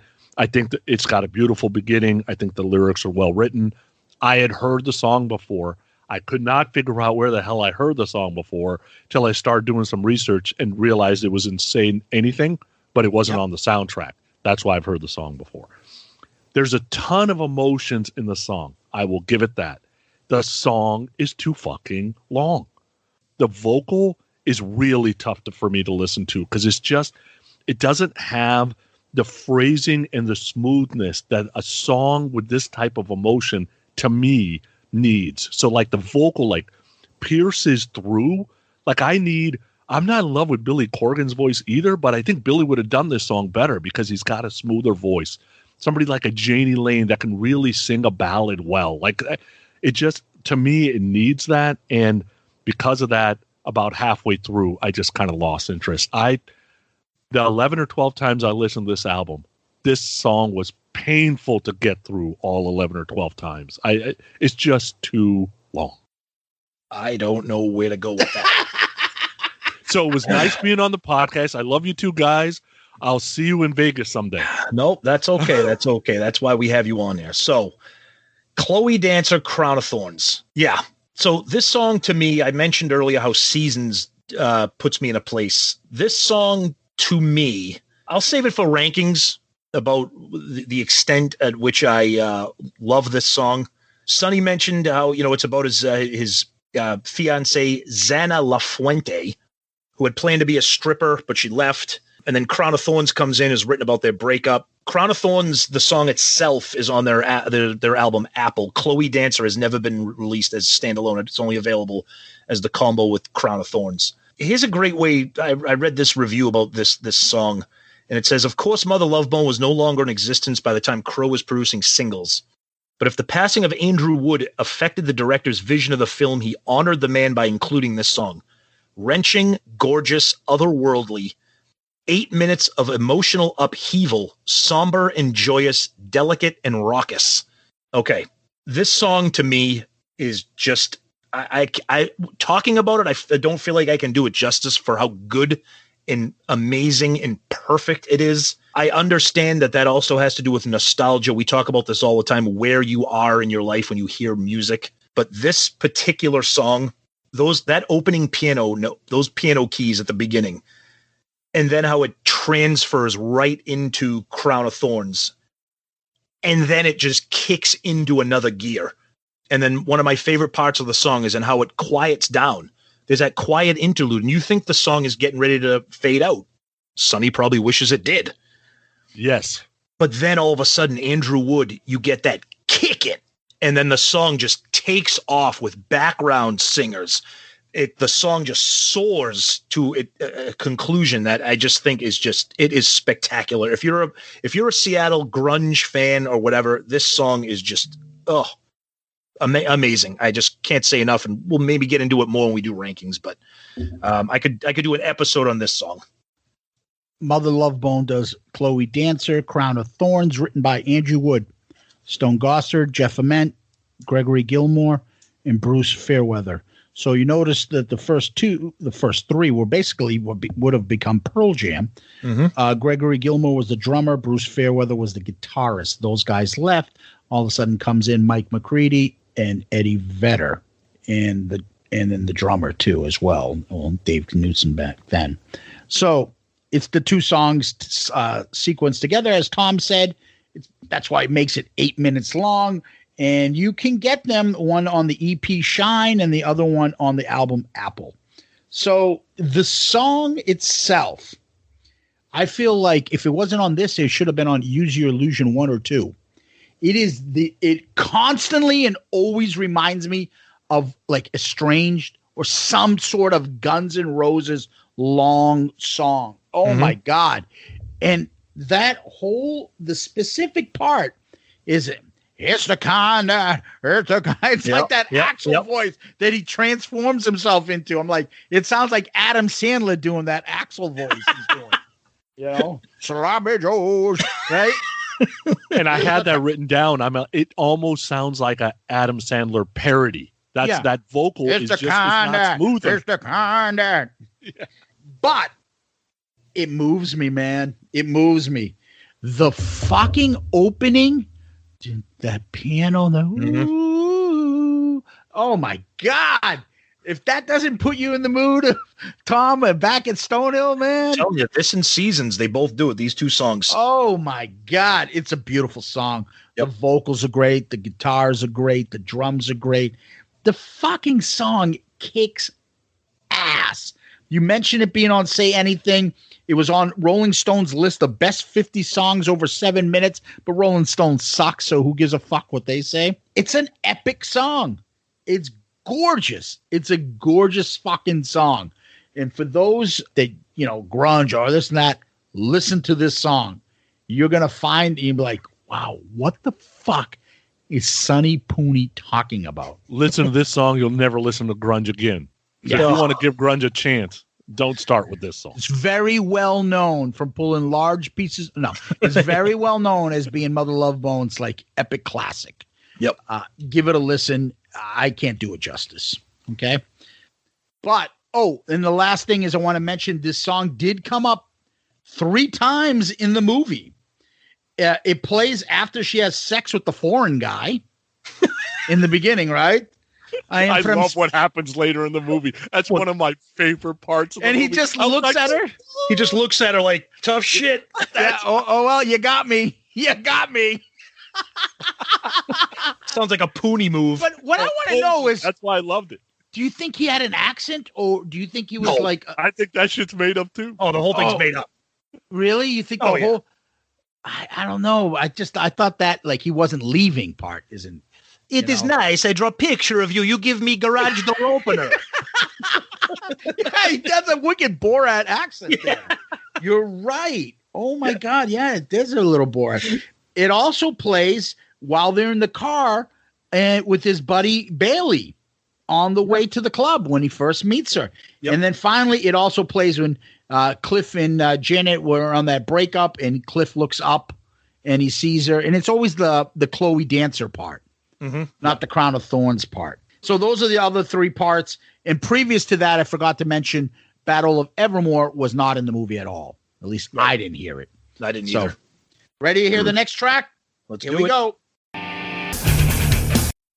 Birth Ritual. Oh, the guitar on this song is unbelievable. The riff, the solo, the rhythm, just the guitar, just the tone of it is so perfect for this song. It is ridiculous. Then normally I like it to where when the vocal starts that it's a little bit louder than the guitar and you could make it out. But because, and I hope it was on purpose, that they actually backed off the vocal a little bit and the guitar is so loud that Cornell has to literally scream the lyrics to get the piercing vocal through the music. And oh my God, he is hitting notes that are unbelievable. Like when he says, I light a cigarette before the execution, like he is in a world that not many people can get to. And I sent you guys a little clip of me in the car because for like 3.5 weeks, I'm like, ritual! Like anytime I could do it, I'm like, ritual! Like it's crazy. All that being said, the first 42 seconds of the song, fucking trash it. Because it does absolutely nothing for me. Like, this started 43 seconds, and this song would be unbelievably incredible. It is the only song out of these 13 that I listened to every day since November 18th. That's because I've heard Wood a lot, and I've not heard Birth Ritual a lot. Birth Ritual. I was on board with everything Sonny said. Until he said to get rid of the beginning. I love that. I think that adds to it. That little bit of that warped kind of backwards sounding thing. And then all of a sudden you just get your skull crushed by one of the most unbelievable riffs. And this is like metal. Like this is borderline grunge metal. The song, I mean, if somebody has never heard of Soundgarden, and you're trying to figure out a way to introduce them to what Soundgarden's site sounds like both musically and to explain to them what Chris Cornell can do vocally, this may be the instructional video, the song that I would play for them. This has everything that makes Soundgarden unfucking believable. His vocal range in this song is just obscene. Sonny said it. And the music is just, I mean, it's amazing, and they're in the movie.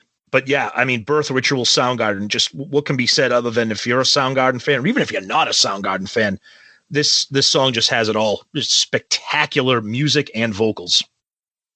Birth Ritual by Soundgarden, written by Matt Cameron, Kim Thale, Chris Cornell.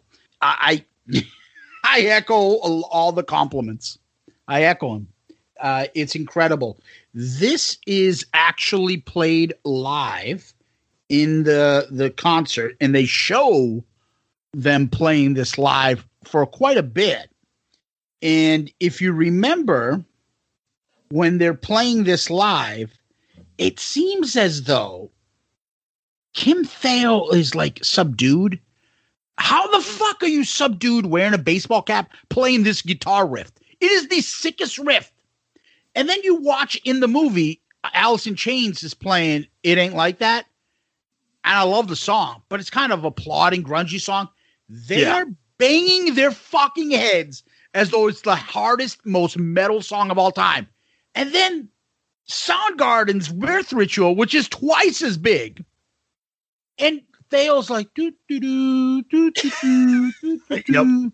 And the crowd is going insane. Cornell's got his shirt off. And he's got, back then he had the Jesus kind of hairdo. And he's just singing the song. And the rest of the band is playing along to it. Malfader in the baseball cap from Witchboard. That's Kim Thale. If you want to hear my Malfader theory about him from that movie, you can go listen to our Super Unknown discussion. Cornell ends up crowd surfing, very grungy back then. He climbs the stage above. He hangs the microphone upside down, and he sings the song upside down. Mayhem. What the fuck?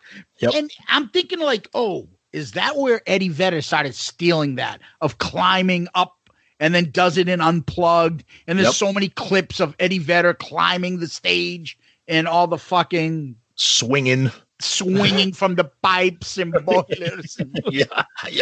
Right? I'm like, holy shit. And that's when Steve and them come back into the club and Birth Ritual is playing live. And he's trying to make the call to her when he's in the bathroom and he's leaving the voicemail towards the end of the movie on her voice machine. Remember? So that's when that plays. The slow build up. Actually, I'm with Tom. Didn't need that much long, but it builds up. I'm still like, do you need it? Not really, but I like the build up. That riff. It's like the machine gun in Jailbreak from AC/DC. Right? Yep. Down.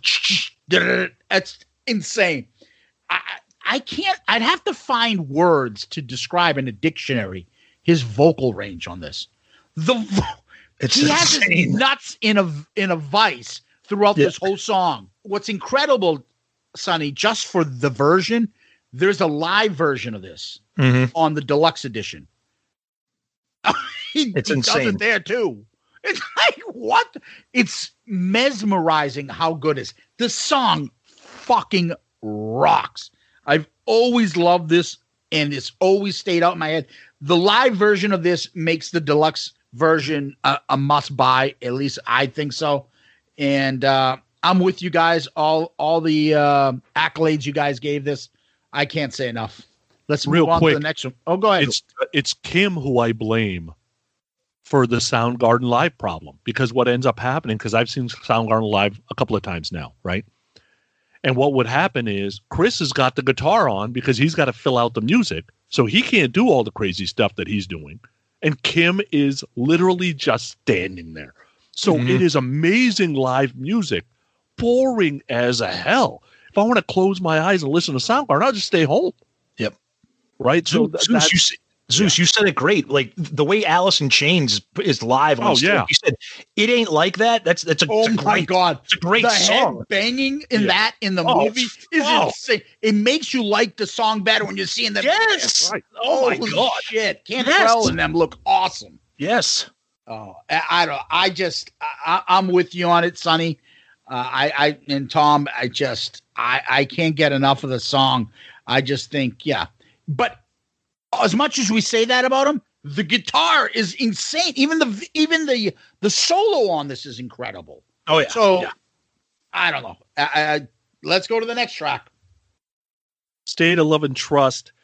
Okay, I like the start of the song, and I realized when Eddie started singing, it's his tone and phrasing that really gets on my tits. I heard that the other. I don't know what gets on my tits means. I heard that on the last episode. Figured I would use it here. And that Suicide Solution shit he's doing in the middle. All I could think is just shut the fuck up, dude. Like, you did your vocal part. Just shut up and let the rest of it happen, because I actually like the outro guitar solo. I like the stuff they're doing with the guitar. I like that it ended like a Kiss song. Any lyrical content that has to do with, and this is in any genre of music, by the way, any lyrical content that has to do with this basic instinct of love and how it makes you feel and how it can kind of destroy you sometimes, make you happy, and sometimes I'm always in. So I got no problem with that. I like the pace of the song. I thought the guitars and the vocal was a little hidden in the mix. So you would say, what is loud? I think that maybe the drums are too loud. I don't know if it's the production. I've heard this song produced better. I think the Spotify version I heard maybe was a different version. So, because I've heard the song before, because Zeus gave me a 10 songs from Pearl Jam to listen to. Nice. By the way, I did an episode around that, coming to you someday in 2021 to let you know what I felt about those 10 songs. Wow. Anyway, I think the vocal needs to be out front a little bit. Eddie does not have the distinction that Chris has where he can kind of pierce the vocal through, not in my opinion.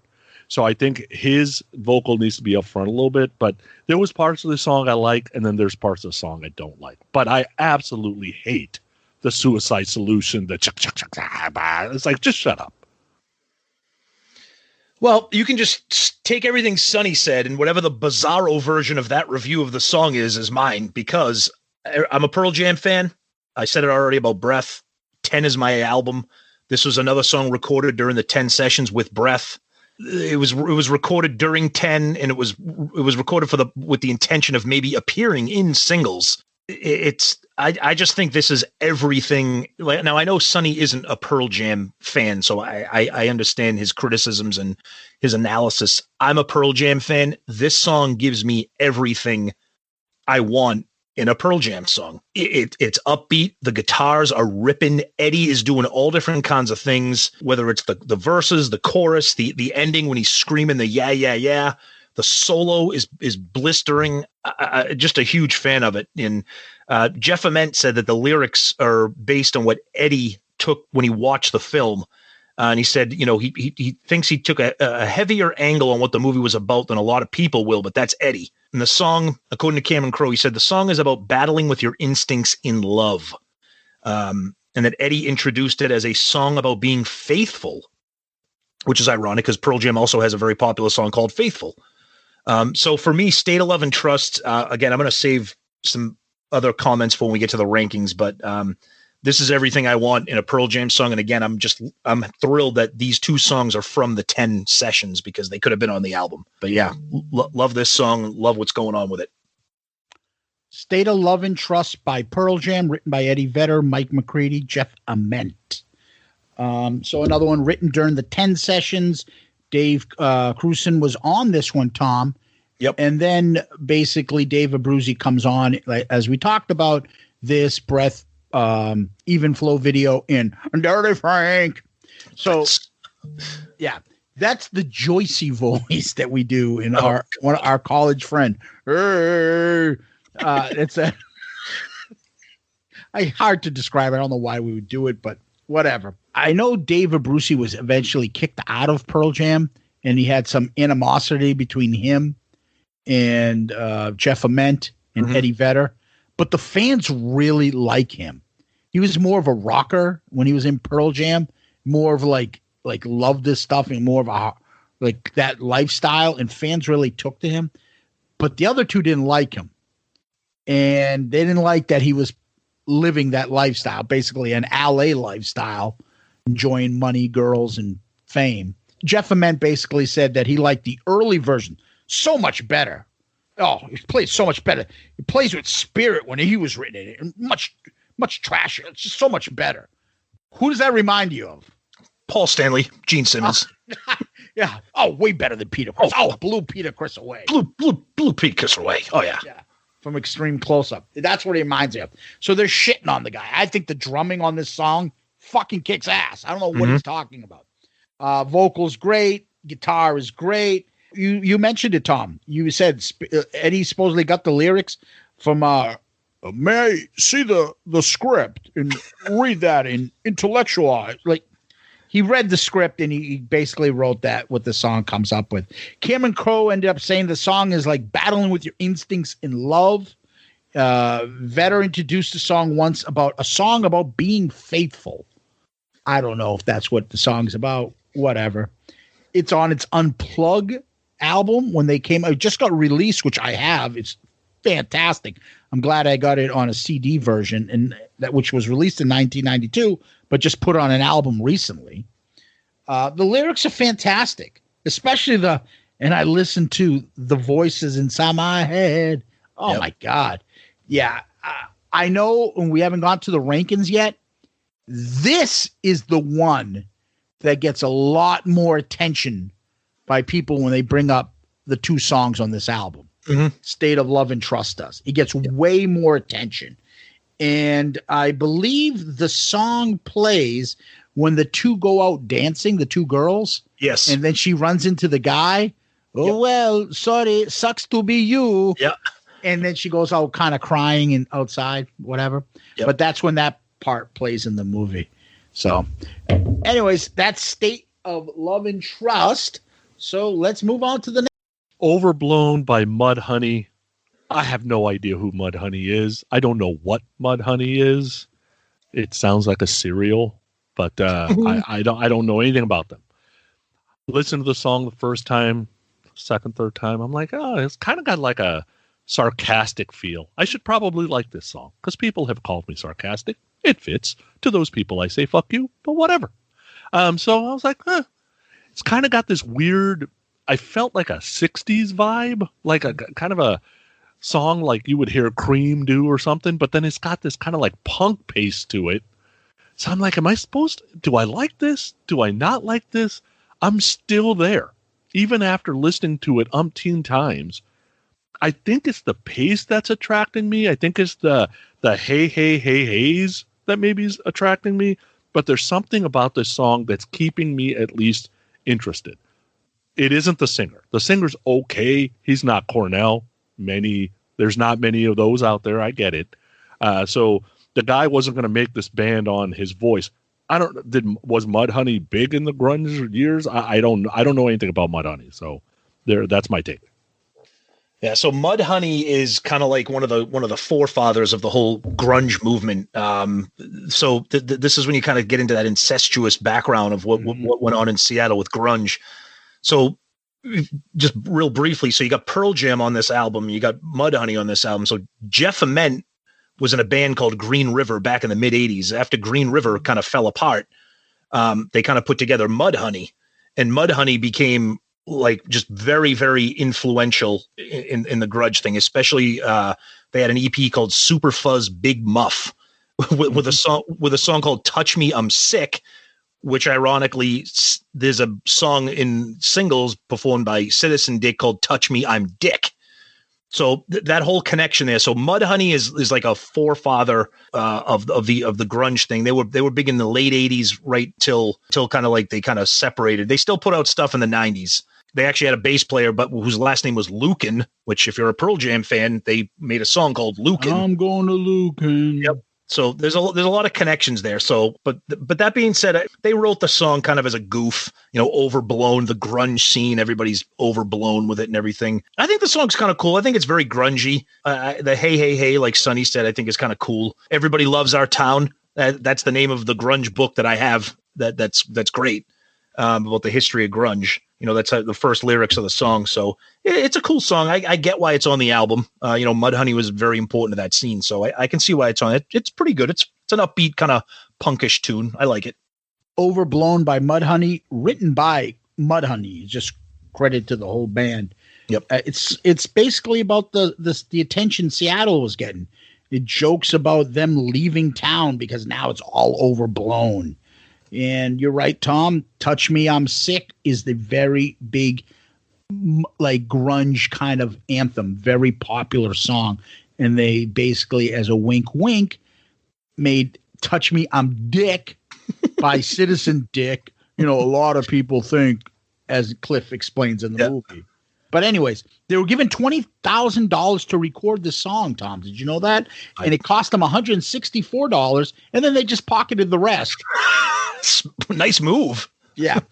It's a punk kind of song. It's a kind of punkish kind of band.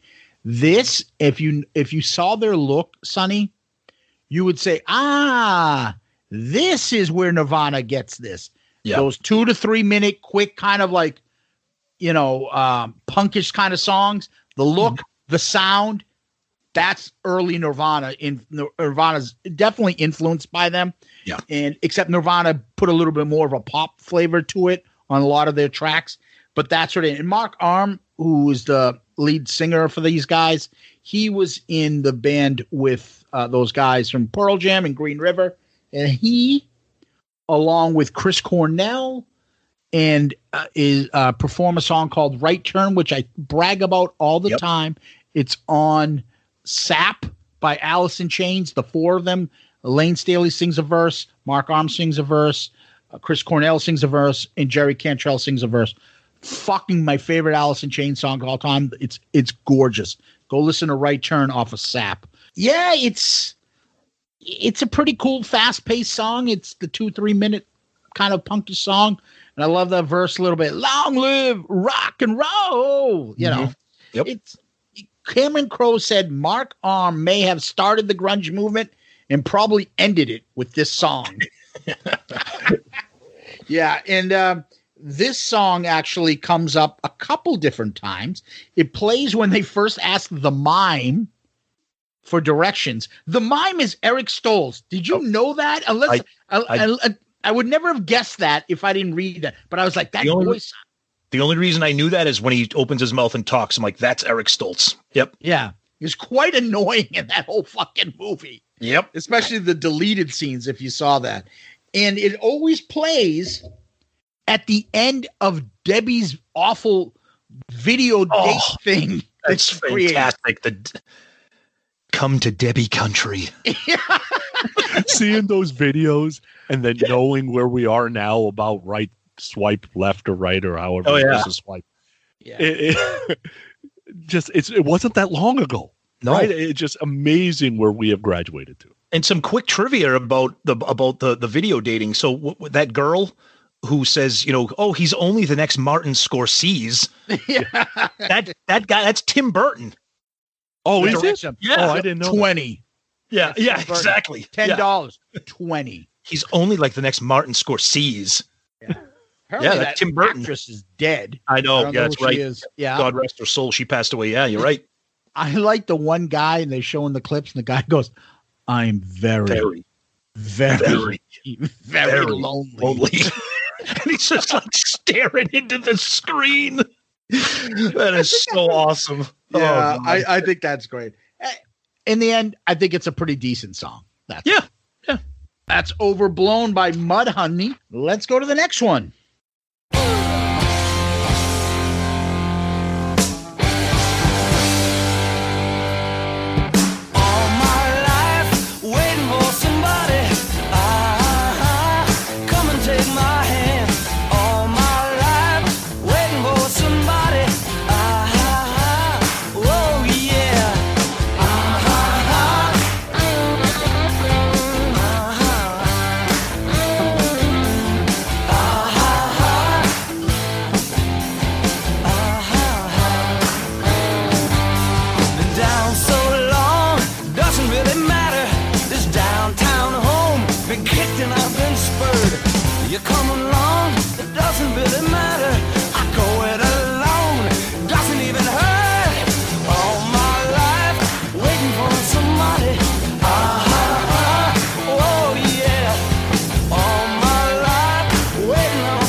So we got Paul Westerberg again with Waiting for Somebody.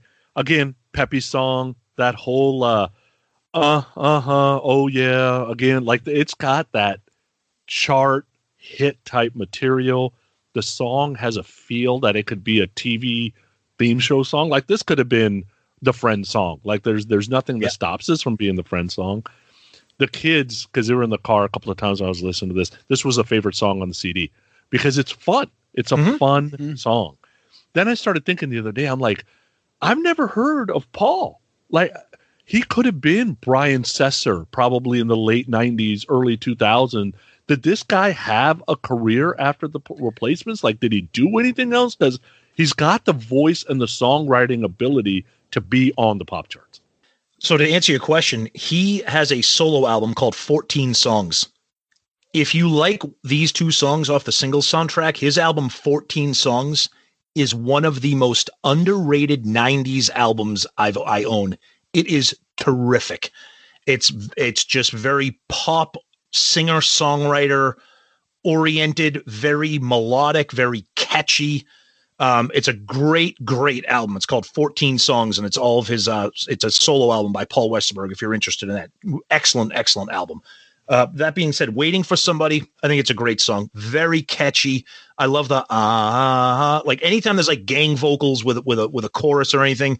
Very catchy song. Big fan of this one. I think this is much better than Dyslexic Heart, which I still like as well. But yeah, I think this is a fun song. And again, I know we talked about Dyslexic Heart. I like how he scored the movie, so you can hear versions of both songs as the musical score of the album too. And I think that's kind of a neat thing too. So yeah, I like this song. And again, that his solo album is excellent. So if you're a fan of that stuff, Waiting for Somebody by Paul Westerberg, written by Paul Westerberg. I think the melody fits the score perfectly, Tom. You're absolutely right. It's just kind of, whoever saw that and thought about the whole Friends thing, the coffee shop, you probably thought of like that type of song would make a great opening theme to this show. And that's what basically you get. In the movie, the movie basically opens with that, right? With Waiting for Somebody. And then when Janet decides to break up with Cliff, and then after Debbie meets her rich guy and Cliff delivers the flowers, and you'll hear clips of it throughout the score of the movie. It's got a pretty good guitar solo, which is a little bit underrated, but it's a catchy poppy song. The gang vocals are present. And I think it was Cameron Crowe was like talking about how the people like doing this album were like, oh, great. You want clapping? You want, gang vocals? Yeah. Can we contribute? And I guess, you can tell from this song specifically. Mm-hmm. I think it's a fun song. It's good. And it fits perfectly with this album. Next. So this is a perfect place in the review to say, righty, you're stupid. 617-555. Yeah. Because righty hates Hendrix. I don't know why, but this maybe this is, or may this be love. Who knew that Jimmy could write songs that were kind of just a little softer, got the subtle melody, got the cool lyrics? It's an odd Jimmy pick for sure, because if they were looking at selling the soundtrack, and I don't know what it would have cost to get some of the more popular Jimmy songs, there's a lot of Jimmy songs that could have worked in the movie, no doubt about that. I'm also not sure what this song is about. Feels a little spiritual, but knowing what we know about Jimmy, for all he was hammered and saw waterfalls. He was hammered under a waterfall. All we know is Jimmy was kind of a free spirit. My guess it just comes to him at some point. I like the song because it shows that Jimmy can do other things besides just the guitar wailing. It's not the guitar that's the most important in the song. And actually, that little jungle drum beat that's getting done fits very, very well with the song. And it's more about Jimmy's vocal and feel than it is about his guitar. So I actually enjoy this one. Yeah, I'm a Hendrix guy. I always have been. I've never seen or heard this song anywhere else except for the soundtrack in the movie. I didn't even know it existed. Look, I'm a Hendrix guy. I'm not a huge fan of the song. I say this sometimes about certain bands. This is not what I want from Hendrix. It's not a bad song. I think the thing I like about the song more than anything is the scene in the movie where you hear it, where the Kyra, Sedgwick, and Campbell Scott are kind of hanging out and going through the records, and they put this on, and she kind of sits back and she's like, "Oh, I love this song," and it kind of adds a nice mood to the movie. I like that, but the song itself, it's okay. I mean, I agree with you, Sonny. It kind of shows a side of Jimmy that I don't think a lot of people knew even existed. But yeah, it's okay. It's not a standout for me, especially when you're dealing with, I'm a grunge fan, and give me another friggin' Alice in Chains song on here instead. May This Be Love by the Jimi Hendrix Experience, written by Jimi Hendrix. Yeah, just a kind of very unassuming ballad, right? It's very not typical of Hendrix, apparently, because when I think of Jimmy and all the songs I know of his, nothing like this. But Jimmy's Seattle, so they had to throw something in for him. The solo is basically at the end of the song, which is interesting. Nowhere near the middle. It's just kind of gentle. It's on Are You Experienced? That's where this song pops up. Okay. So you can get it off that album. But it actually, Tom, you mentioned it too. It plays when she's over his apartment checking out his records. And it's kind of a, I don't know, weird decision to put this of all the songs in. But you know what? If one thing, it's like, it makes you almost think like, oh, okay, it'll get people to discover a different side of Jimi Hendrix and talking about it like we're talking about it. So if Purple Haze was in it, thank God, not the Winger version, but if Purple Haze was in it, we'd be like, oh, it's Purple Haze. Well, now we'd be like, what the fuck? Where am I going to put it? It's a great song. Where am I putting Purple Haze? Sonny brought up a good point, and maybe that had something to do with it. Maybe it was, we talked about how Smells Like Teen Spirit didn't make the cut because of licensing. Maybe they wanted Jimi Hendrix, and they're like, okay, no one's ever heard of the song. The licensing will probably be peanuts compared to, Hey Joe or something. So let's throw this. Maybe that had something, or maybe they really liked it because of the lyrics and the fact that it was a ballad. But yeah, it fits the movie. I don't have a problem with that. It's just not it's just, for me, just not a great song. All right. 2 more to go. Next. So 2 more to go. One band I don't know anything about, and one band I wish I had never seen live. So Screaming Trees. Don't know anything about them. Nearly Lost You. Listen to the song the first time. I'm like, wait a second, I know that song. And it was driving me nuts. So I go to my son. I'm like, how do I know the song? He's like, I know that song too. Dad, it had to have been in some Guitar Hero or something. Otherwise, I wouldn't know the song. I think this was in one of the Guitar Heroes. That's the only thing I can think of. And I think I saw that somewhere when I was researching it too. The song definitely has a more rock feel. I am a sucker for the little guitar parts and little guitar fills when the song is being sung during the verse that just kind of adds to it. I am a total sucker for that. I want the singer to shut up when the guitarist is doing their solo, but I don't mind the guitarist playing while the singer's singing, if that makes sense. Again, I brought this up a couple of times. There's a few songs on here that I like the pace of the song. And this is the difference when you get a hard rock guy that's listening to grunge music. A lot of the time is the pace that turns me off. And that isn't what happens in this song. This was a chorus I was humming all day. It's just something that pops into my head every once in a while, besides Ritual, right? You can't hum that anywhere. But this is one of those songs that you'd be humming as you're just kind of working or walking somewhere or whatever. I don't know a lot about the Screaming Trees. If the rest of the catalog's like this, I'm probably missing out. Okay, so to start, yes, this song was in Rock Band and Guitar Hero 5. So that's probably the answer. I might have heard it on Rock Band then. Yep. Yeah. And you are missing out on this band because Nearly Lost You is the greatest song off of the greatest grunge album, which is Screaming Trees, Sweet Oblivion. Zeus is smiling because he knew I was going to wet myself over this song.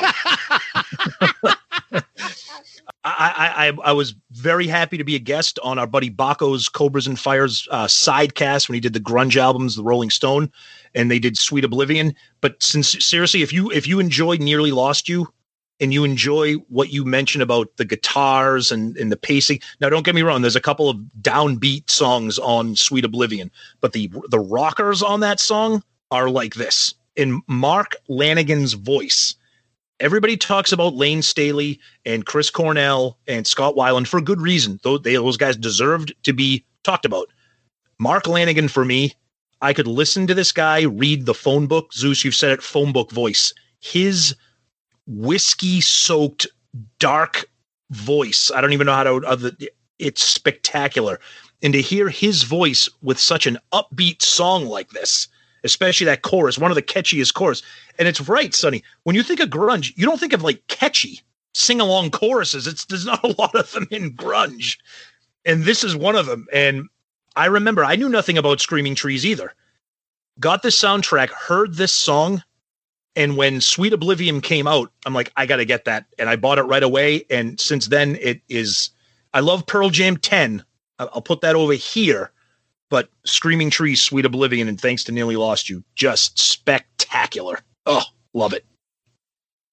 Nearly Lost You by Screaming Trees, written by Van Conner, Mark Lanigan, and Lee Conner. Mark Lanigan, sorry. It's on the album Sweet Oblivion. Mm-hmm. The guy that's not on this as a writer, Barrett Martin, the drumming on this song kicks ass. He's an awesome drummer. The vocals, the guitar, the two brothers are the big bassist and guitarists, correct? Mm-hmm. Yes. So, and if you really want to go listen to Screaming Trees and go get Sweet Oblivion, or listen to the podcast that Baco and Tom did, go listen to Winter Song. Oh, that is my favorite song by this band. Winter Song. You won't regret it. This came out as the singles first. Mm-hmm. And we'll get to the part about this as the single with the next song afterwards, how it came out. And it led to a lot of tension. This song actually plays during the pregnancy test in the movie. And if you notice, he's also wearing a Sub Pop t-shirt in that scene too. Yep. Yeah. There's a lot of Sub Pop in the background and shit like that. Mm-hmm. So the song kicks ass. It's another one of these guys that you hear his voice, you're like, holy fuck, I feel like I think of him as like grunge Rick Astley. Okay. Never gonna give you up. Never gonna let you down. He's got a voice that doesn't go with the face. He's got that like voice like Trace Adkins, you know, the fucking giant guy. Yeah. Support the military. Like, what the fuck, dude? Could your voice get deeper?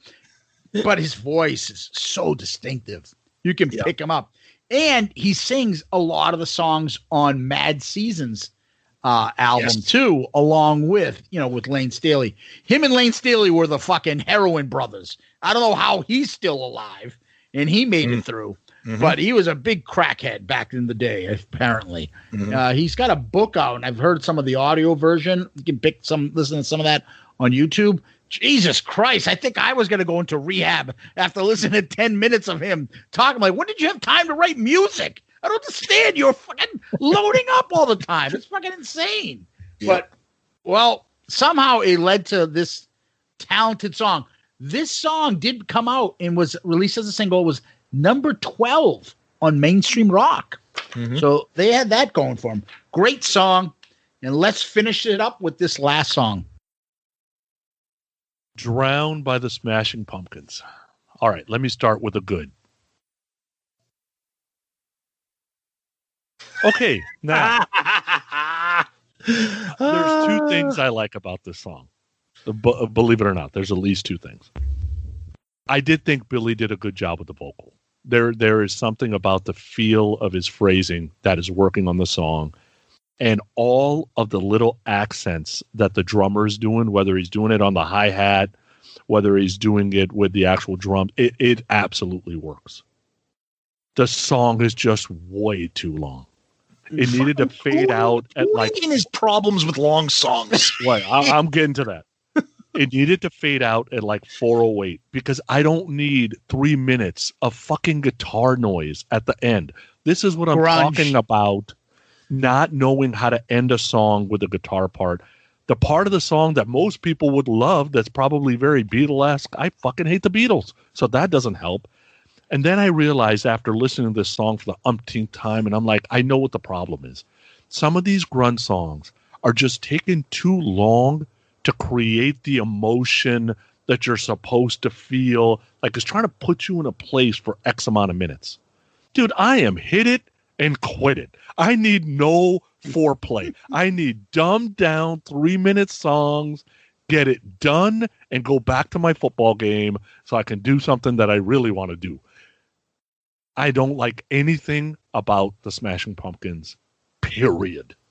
Nothing. And this did not help. 617-555-0850. Coming up next week, Smashing Pumpkins on bonus albums.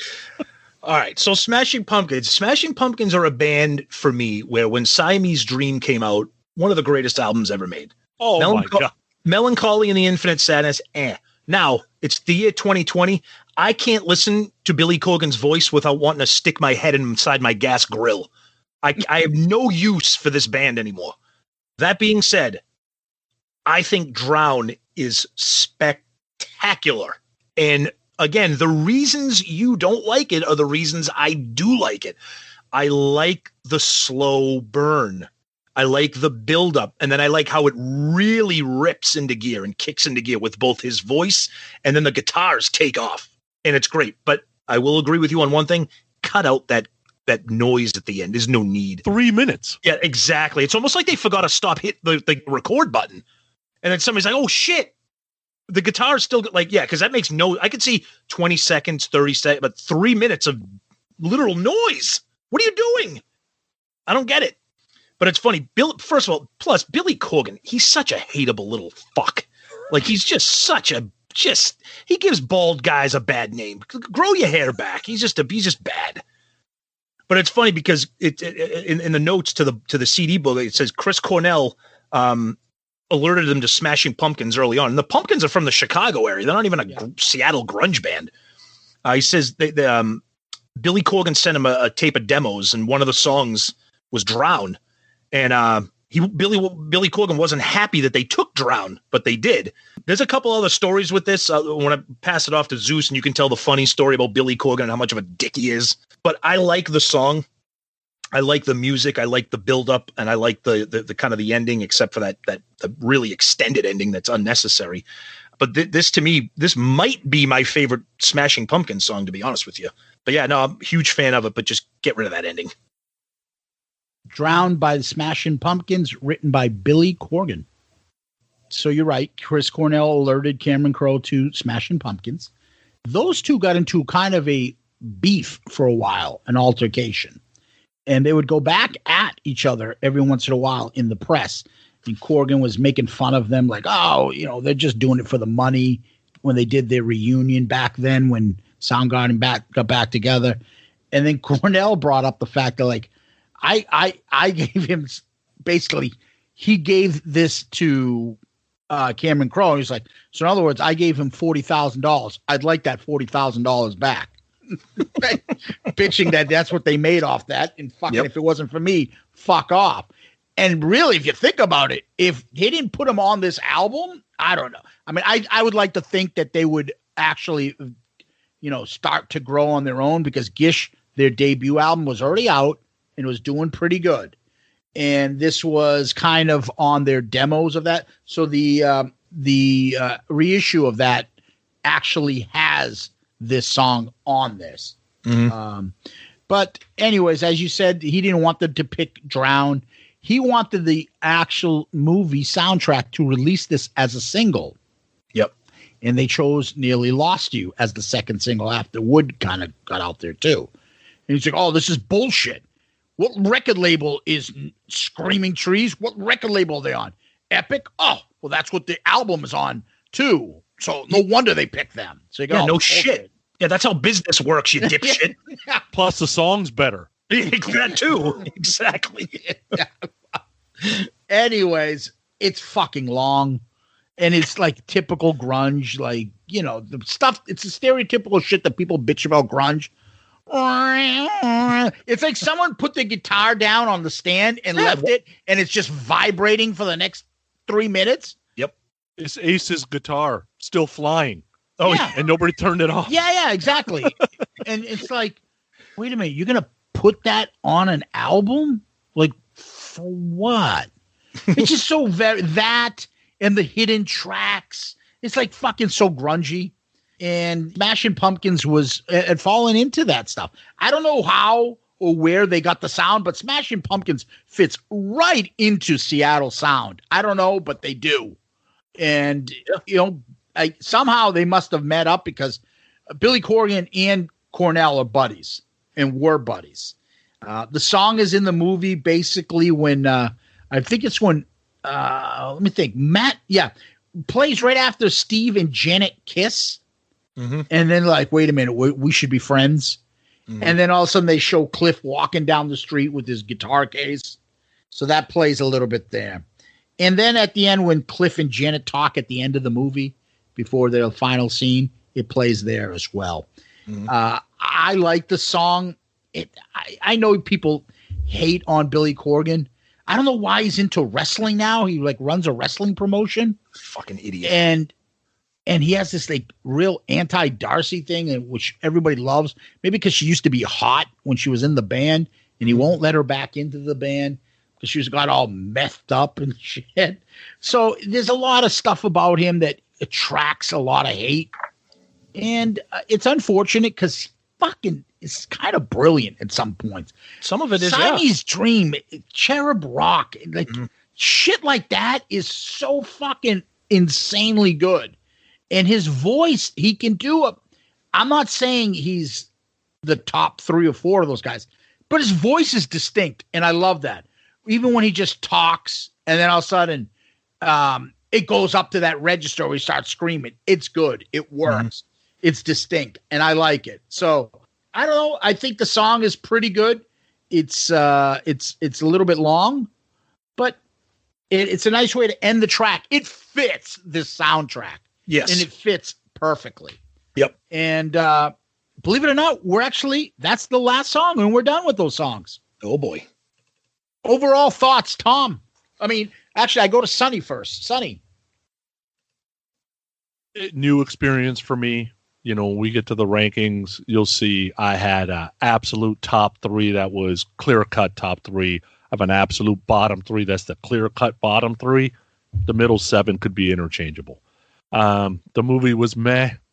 There's a couple of songs on here that I will definitely go back and listen to over and over and over. I got to try that Paul Westerberg album, and I got to try the Screaming Trees album. But you know, you got to expand your horizons every once in a while. You got to listen to some new stuff. I didn't throw it out the window. I still have it. So that's the good news. If Drown would have been first, maybe I'd throw it out the window. I don't know, but I didn't. So. Yeah, look, this is an album that's very important to me. Obviously, Zeus and Buddy Murph. It's funny because it is a soundtrack, but I forget that the movie exists. I call it singles. And to me, it just evokes the soundtrack, the music. If I can make one complaint after this episode, you don't need the Jimi Hendrix song. You don't need the Lovemongers song. If you want to give me another grunge song, you know, if you want to throw another Alice in Chains or another Soundgarden or another Chris Cornell or even another Paul Westerberg, something, but that's me nitpicking on an album that I love. But yeah, the rankings here, I'll get to that when we get to the rankings, but yeah. For me, it's the nostalgia pick. It makes sense. I love it. I know Tommy loves it, and I was really interested in see if Sonny would be open-minded.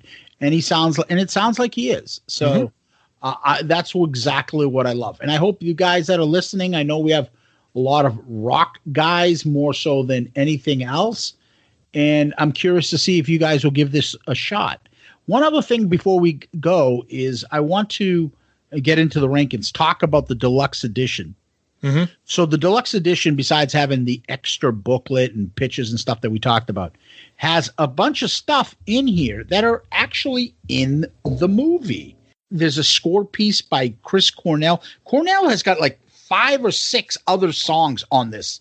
Yep. They're basically, I think, if I'm not mistaken, Tom, how many more additional songs are on this? On the second disc, on the deluxe edition, so he's got Nowhere But You, Spoon Man, Flutter Girl, Missing, and then a couple of score pieces at the end that are all Chris Cornell. Yeah, there are 18 additional tracks, I believe. 18 or 17, yeah. So, you know, you have the basically demo of Spoon Man on there. Nowhere But You, that actually gets played in the movie. Yep. I remember a part in that when that kind of comes out. Chris Cornell's score piece 4 comes out when they have the fun, stay single segment. Yeah. That they have the Touch Me, I'm Dick, which is basically Pearl Jam's joke with Matt Dillon. It's actually a song on there. They actually played a couple times in the movie.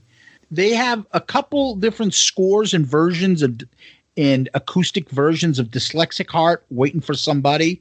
A couple other little tricks that Paul Westerberg, Blue Heart. Lost in Emily's Wood is a fun little kind of mix of those, and that plays a couple times in the movie as well. There's you also got the appearance by Mike McCready doing a little blues instrumental there. Mike McCready from Pearl Jam. Yeah, and it sounds like he's trying to come up with The Rover Part 2. Yeah, yeah, it's a good way to hear it, right? Yeah, it's a good way to look at it. Hear the riff of The Rover there. Yep. It's got the 3 great live versions, which are in the movie: Wood, It Ain't Like That by Alice in Chains, and Birth Ritual. That right there makes it worth the purchase. Exactly. It's got the demo of Overblown. It's got 2 songs by 2 different artists that were in the grunge area. Truly sings Heart and Lungs, and Blood Circus sings 6 Foot Under, which I like that song. Mm-hmm. But the song that really does it for me is Ferry Boat Number 3 for Chris Cornell. It is my favorite of all these things. Listen to it. He's so fucking talented. It's insane. Yep. Sonny, you would love it. Love it. If you like the songs you just liked, you would love that. Cornell's just in a league of his own. Anyways, I suggest you guys pick up the deluxe edition. So that's just my opinion. Let's get into the rankings. Okay. So 13 songs. I'll go first. It's my album, right? Yep. So I want to say one thing right off the top. I liked everything on this album. There's nothing I didn't like. There gets to be a point on this fucking thing. I love everything on this album. And it's pretty low on these songs, like, meaning there's a lot that I love. So although a song you might be like, what? I love that song. It doesn't mean I don't like it, even though it's got a low number. So that being the case, number 13 for me, and I like the song, May This Be Love. Yeah, before I get into my rankings, I'll say the same thing. So this album, we've done 12 albums before. And I thought I was going to struggle on albums like Pyromania and Appetite for Destruction, 2 albums I love. A lot of the other albums that I love have songs that it was a little bit easier to rank. I will tell you right now, this was by far borderline impossible for me to rank. Mm-hmm. And the reason I say that is this album has, for me personally, my Mount Rushmore of grunge is on this one album. My 4 favorite grunge songs of all time are on this one album. So my top 4 is like 1, 1, 1, and 1. Yeah. I don't know how I'm going to do it. I mean, I had to give them numbers, so I did. But that being said, 13 for me is also the Jimi Hendrix song, May This Be Love. Don't do it. It's funny. We just took like 5 minutes each just to pick number 13. Right. Sonny's going to be like, oh, it's this. 13 was super easy for me. Drown, number 13. Oh, okay. All right. I can see it. I can see it. All right. Tom, this is where it's going to get funny. I like every song on this album. 12 for me, Waiting for Somebody. Wow. Okay. 12 for me is Battle of Evermore. 12 for me is Chloe Dancer. That's it. Long. Folks, that sound you hear is me exiting out of the Skype recording. We'll see you next time. If it wasn't for Corrigan being in Smashing Pumpkins, Chloe Dancer would have been 13. Like, I was so pissed off the way this album ended. So you're lucky we've been friends for a while, because this is breakup material. You know how bad the rankings are going to get because of that? Oh, that's right. Oh, that's God. Right, bitches. He's such an ass. I love it. All right. Number 11 for me, Dyslexic Heart. 11 for me is Overblown. 11 for me is Battle of Evermore. Song sucks. Yeah, it's not good. You have that above Chloe Dancer. I'm so angry right now. Only because of the Wilson sisters. I was like, okay, they sang Never. They sang Never. They sang okay. They're hot in that video. Number 10 for me, Battle of Evermore. 10 for me, Dyslexic Heart. 10 for me is Seasons. Oh, this is what happens. I love Cornell. This is what happens when the non-grunge guy shows up. All right. I love Cornell. That song needed help. Number 9 for me is Overblown. Number 9 for me is Drown. Number 9 for me is State of Love and Trust. God, you're really testing the boundaries of our friendship right now. I knew this was going to be tough for you guys. Number 8 for me is Drown. This is when it starts to get ugly for me. I'm going to take shit from both of you, but I don't know. This is so tough. I love the song, but number 8 for me is Birth Ritual. Wow. Oh my I know. God. I know. It One was of the only songs that kept me listening to this goddamn thing. And I love that song. It might be my favorite Soundgarden song. I don't know. It's tough. Oh my God. I'm thinking, what is your favorite song? I'm moving it down the charts. All right, so back. Number 8 for me was Overblown. 7 for me, State of Love and Trust. 7 for me, Waiting for Somebody. I've always loved that song. I love that 90s poppy shit. 7 for me was also Waiting for Somebody. Wow. 7 and up for me are all songs I love. Mm-hmm. Seasons, number 6. Yeah, you're right. I said Mount Rushmore, but if Mount Rushmore had 6 heads, this would probably be them. 6 for me is Breath. 6 for me is May This Be Love. I love the Hendrix too. Wow. Okay. 5 for me, you're going to be shocked, Tom. Wood. No, it's tough. I know. I'm not going to look. It's tough. 5 for me is Seasons. 5 for me is Dyslexic Heart. Man, that song. Oh, podcast. 5 for me is Dyslexia. Yeah, Dyslexia. Yeah. That song is just too poppy. It's too good. Okay. All right. Number 4 for me, Nearly Lost You. This is when it got very difficult because number 4 for me is my all-time favorite Pearl Jam song, and that is State of Love and Trust, and it's 4th. And you asked me in 10 minutes, it could be number 1. Your favorite song by them? It's my favorite Pearl Jam song. Yep, because it's recorded during the 10 era. It could have been on 10. I consider it a 10 track, even though it's not on the album. 4 for me. I cannot believe Breath by Pearl Jam. I will never say Pearl Jam's number 4 in anything else ever in life again. But on this list, Breath was 4 for me. That's impressive. If anything good has come out of this episode, it's that you ranked a Pearl Jam song 4th out of 13. Number 3 for me is Breath. Fucking love it. It's the better of the 2 songs. Although most everyone says State of Love and Trust is. Breath is just incredible. Yeah, another one, number 3, this, and I'm guilty of this because this is probably my favorite Alice in Chains songs, and that's Wood. And again, I don't know. It's just, this is too good. It's not even my top 10 favorite Alice Chains songs. Really? Yeah. Wow. Ooh. And it's incredible. Wow. Number 3 for me was Nearly Lost You. That Screaming Trees song is really good. This is where I was going back and forth, back and forth, back and forth, back and forth. Number 2 for me is Chloe Dancer, Crown of Thorns. All right. Yeah, look, 1 and 2 for me.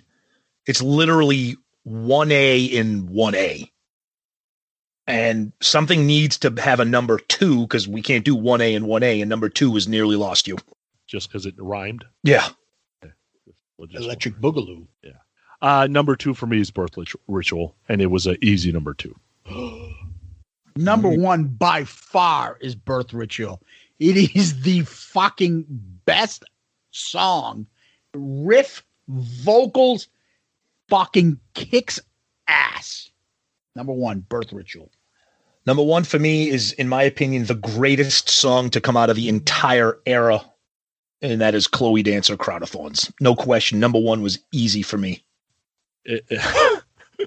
Polar opposites on that one. I love it. The best song on this thing, no doubt, is Wood. There is absolutely no doubt. Birth Ritual has a shot if it cuts that first 42 seconds. Stop it. That's nonsense for that to be the reason. That's the reason. That's the only thing that separated the two for me. That they won. Because the riff and the vocal is actually better in Birth Ritual for me. But Wood overall is the better song for me.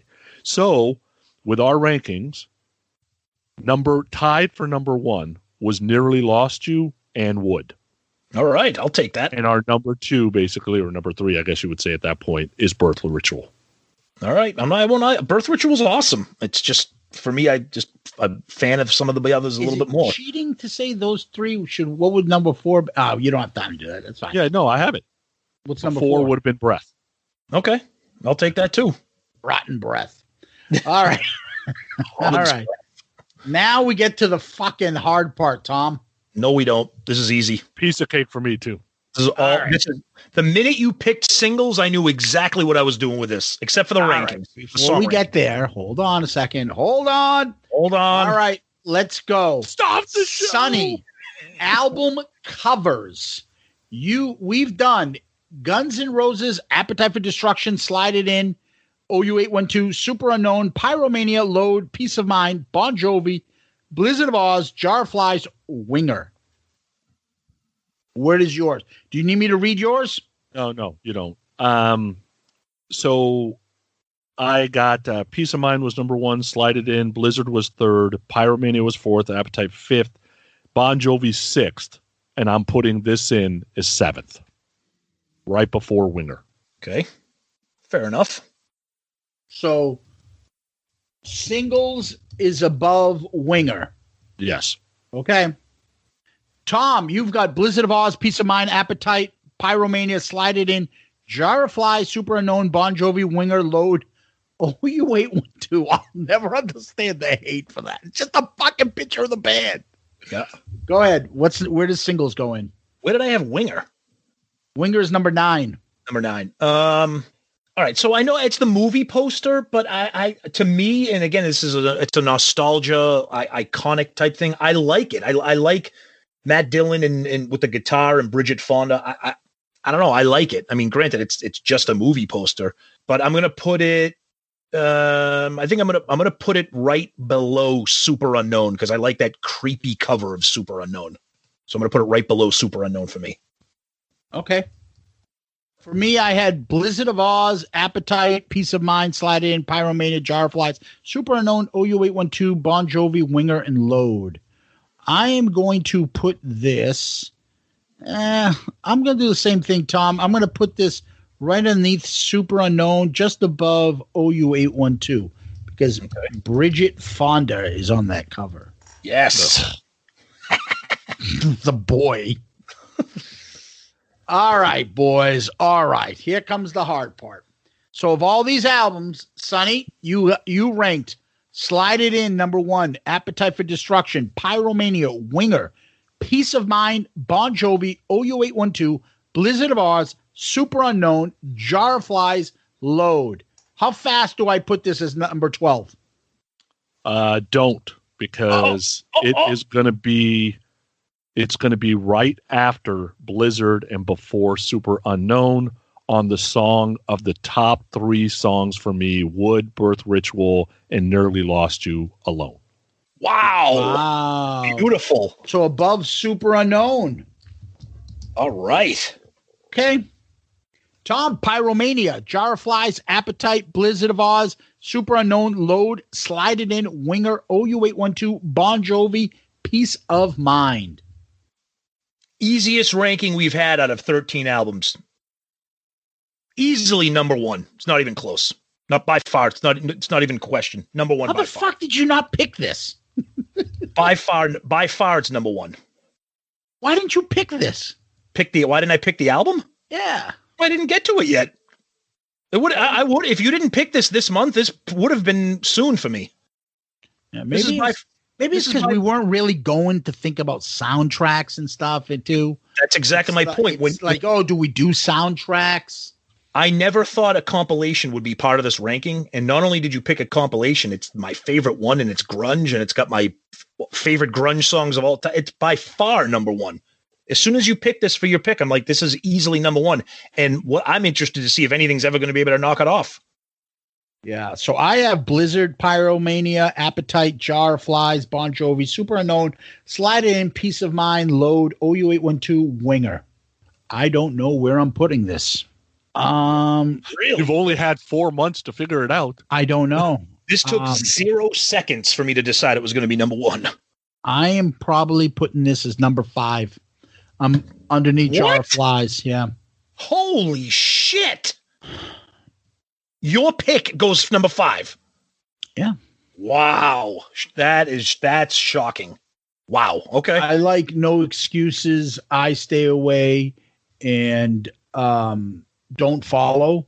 Those 3 better than slightly better than Chloe, Birth Ritual, Chloe, and Breath.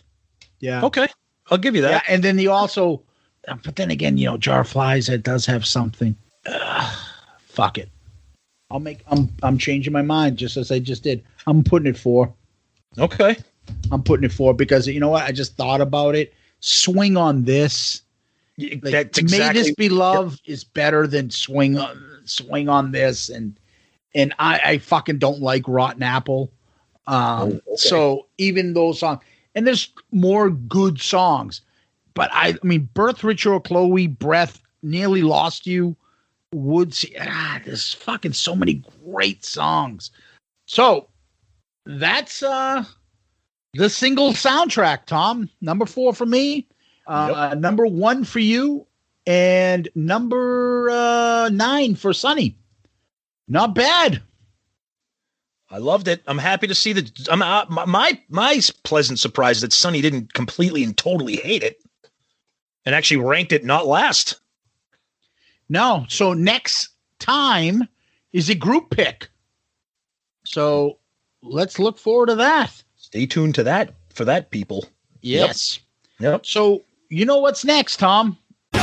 What makes you rock hard? So I don't know if you guys have ever seen the movie Dave. Have you ever seen the movie Dave? I saw that way back. I remember. It's pretty funny. Yeah. So May 1993, Kevin Kline, Sigourney Weaver, Ving Rhames, Ben Kingsley, Charles Grodin. The movie is about Kevin Kline is actually playing 2 parts. He's playing the President of the United States, and he's playing a lookalike to the President of the United States. And the government hires him to be kind of a decoy for the real president.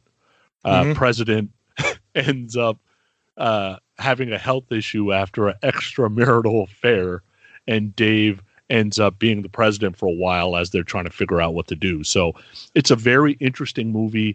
There's not a ton of Kevin Kline movies I love. There's just a few. The few that I love, I absolutely love.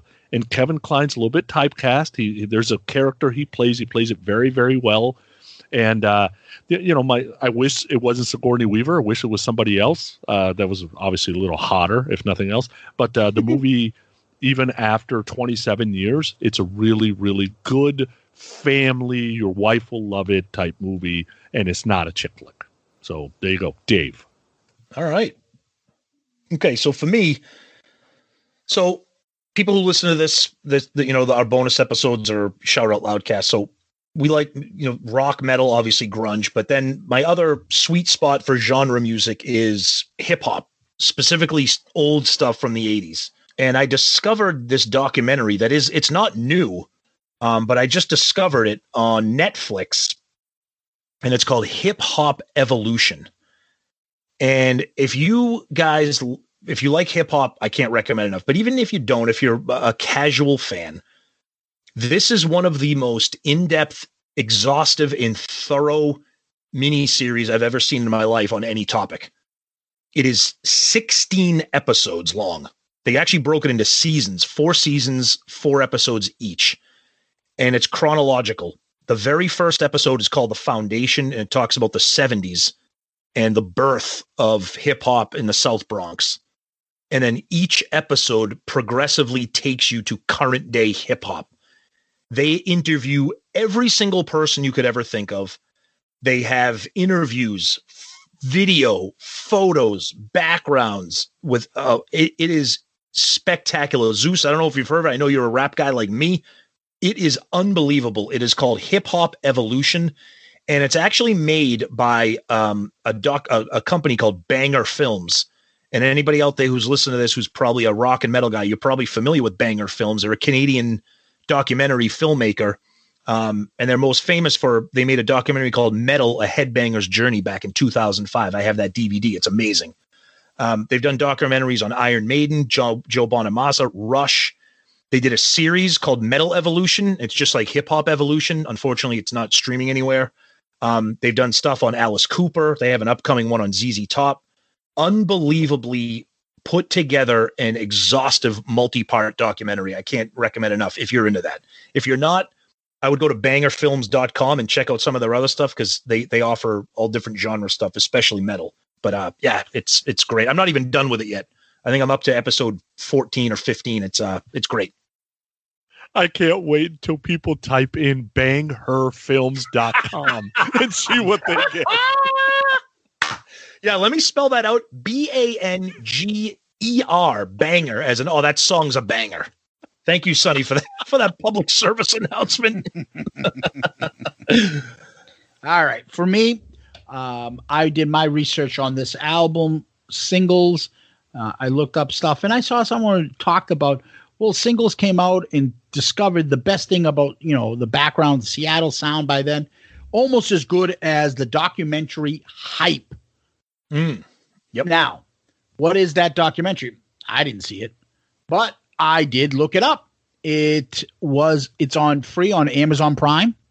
So I was able to watch it. It's a documentary in 1996, directed by Doug Prey. And it's literally, he was there at the forefront when grunge was going on. Supposedly at the time, Cameron Crowe told him, hey, you know what? Can you not release this right now? I'm doing a movie. Yep. We actually have a big production here. So why don't you hold off? Long story short, it still did come out obviously later.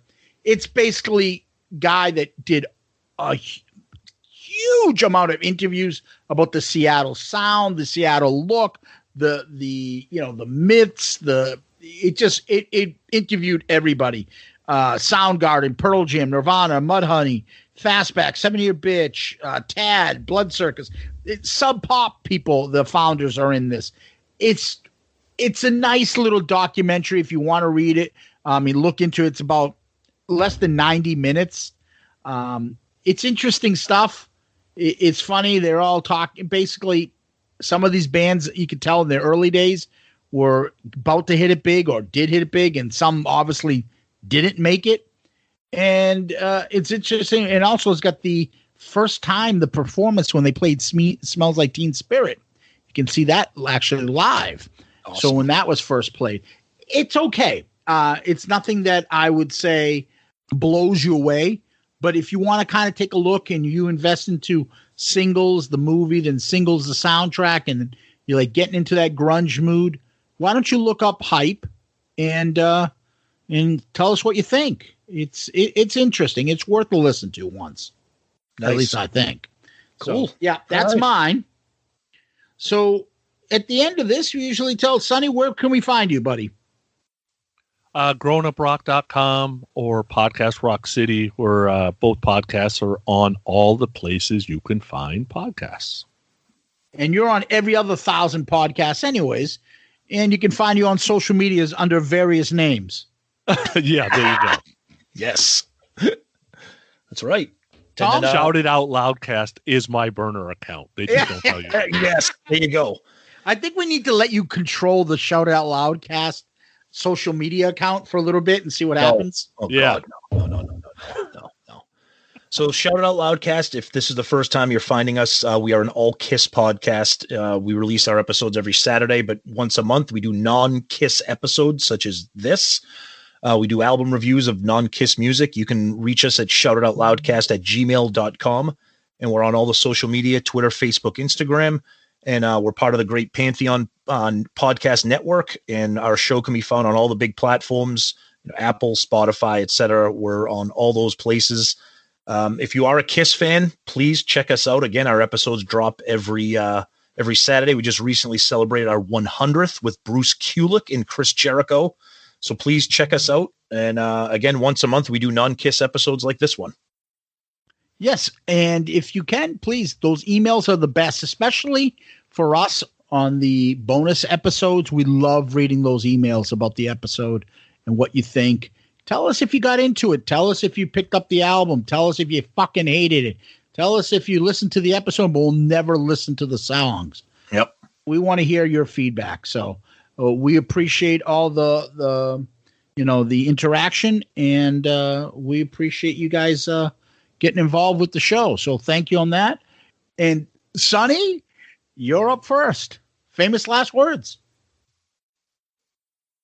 Drag me far enough to know I'm blind every mile that you burn. There's a rider that's fallen, and it's clear there's no time to return. Excellent. All right. Sleeping with a full moon blanket, sand and feathers for my head. Dreams have never been the answer. Dreams have never made my bed. As you start the song and face this garden, I light a cigarette before the execution. Now you see your crime for every miracle, add another drug at every birth ritual. Ritual! There we go. That's the way to end it. And remember, that's Banger, Banger films. Now Tommy's worried about every wife getting pissed off at him. No, I think it's funny. Go to see if I don't even know if that other website exists. Of course, Pooney probably does. You're going to keep ritual. That's as good as I can do in my head now. That's the new Paul Stanley. Oh, yeah. Oh, nice. It's just, no matter what somebody says something, you go, ritual. Tom, thank you. Sonny, thank you. Kiss Army, Shout It Out Loudcasters, Grunge Army, thank you. Sonny, thank you, buddy, for joining us. As always, I'm glad that we kind of expanded your horizons somewhat. You didn't completely destroy this album. So everybody out there, thank you. Shout Out Loudcast fans, thank you. Bonus episode fans, Grunge fans, thank you guys so much. Zeus, thank you, buddy, for picking this album, because now I don't have to. Happy 100, guys. Thank you for having me on. Thanks, Sonny. Oh, don't be nice. Throwing me off. Peace out, Girl Scout. We love you!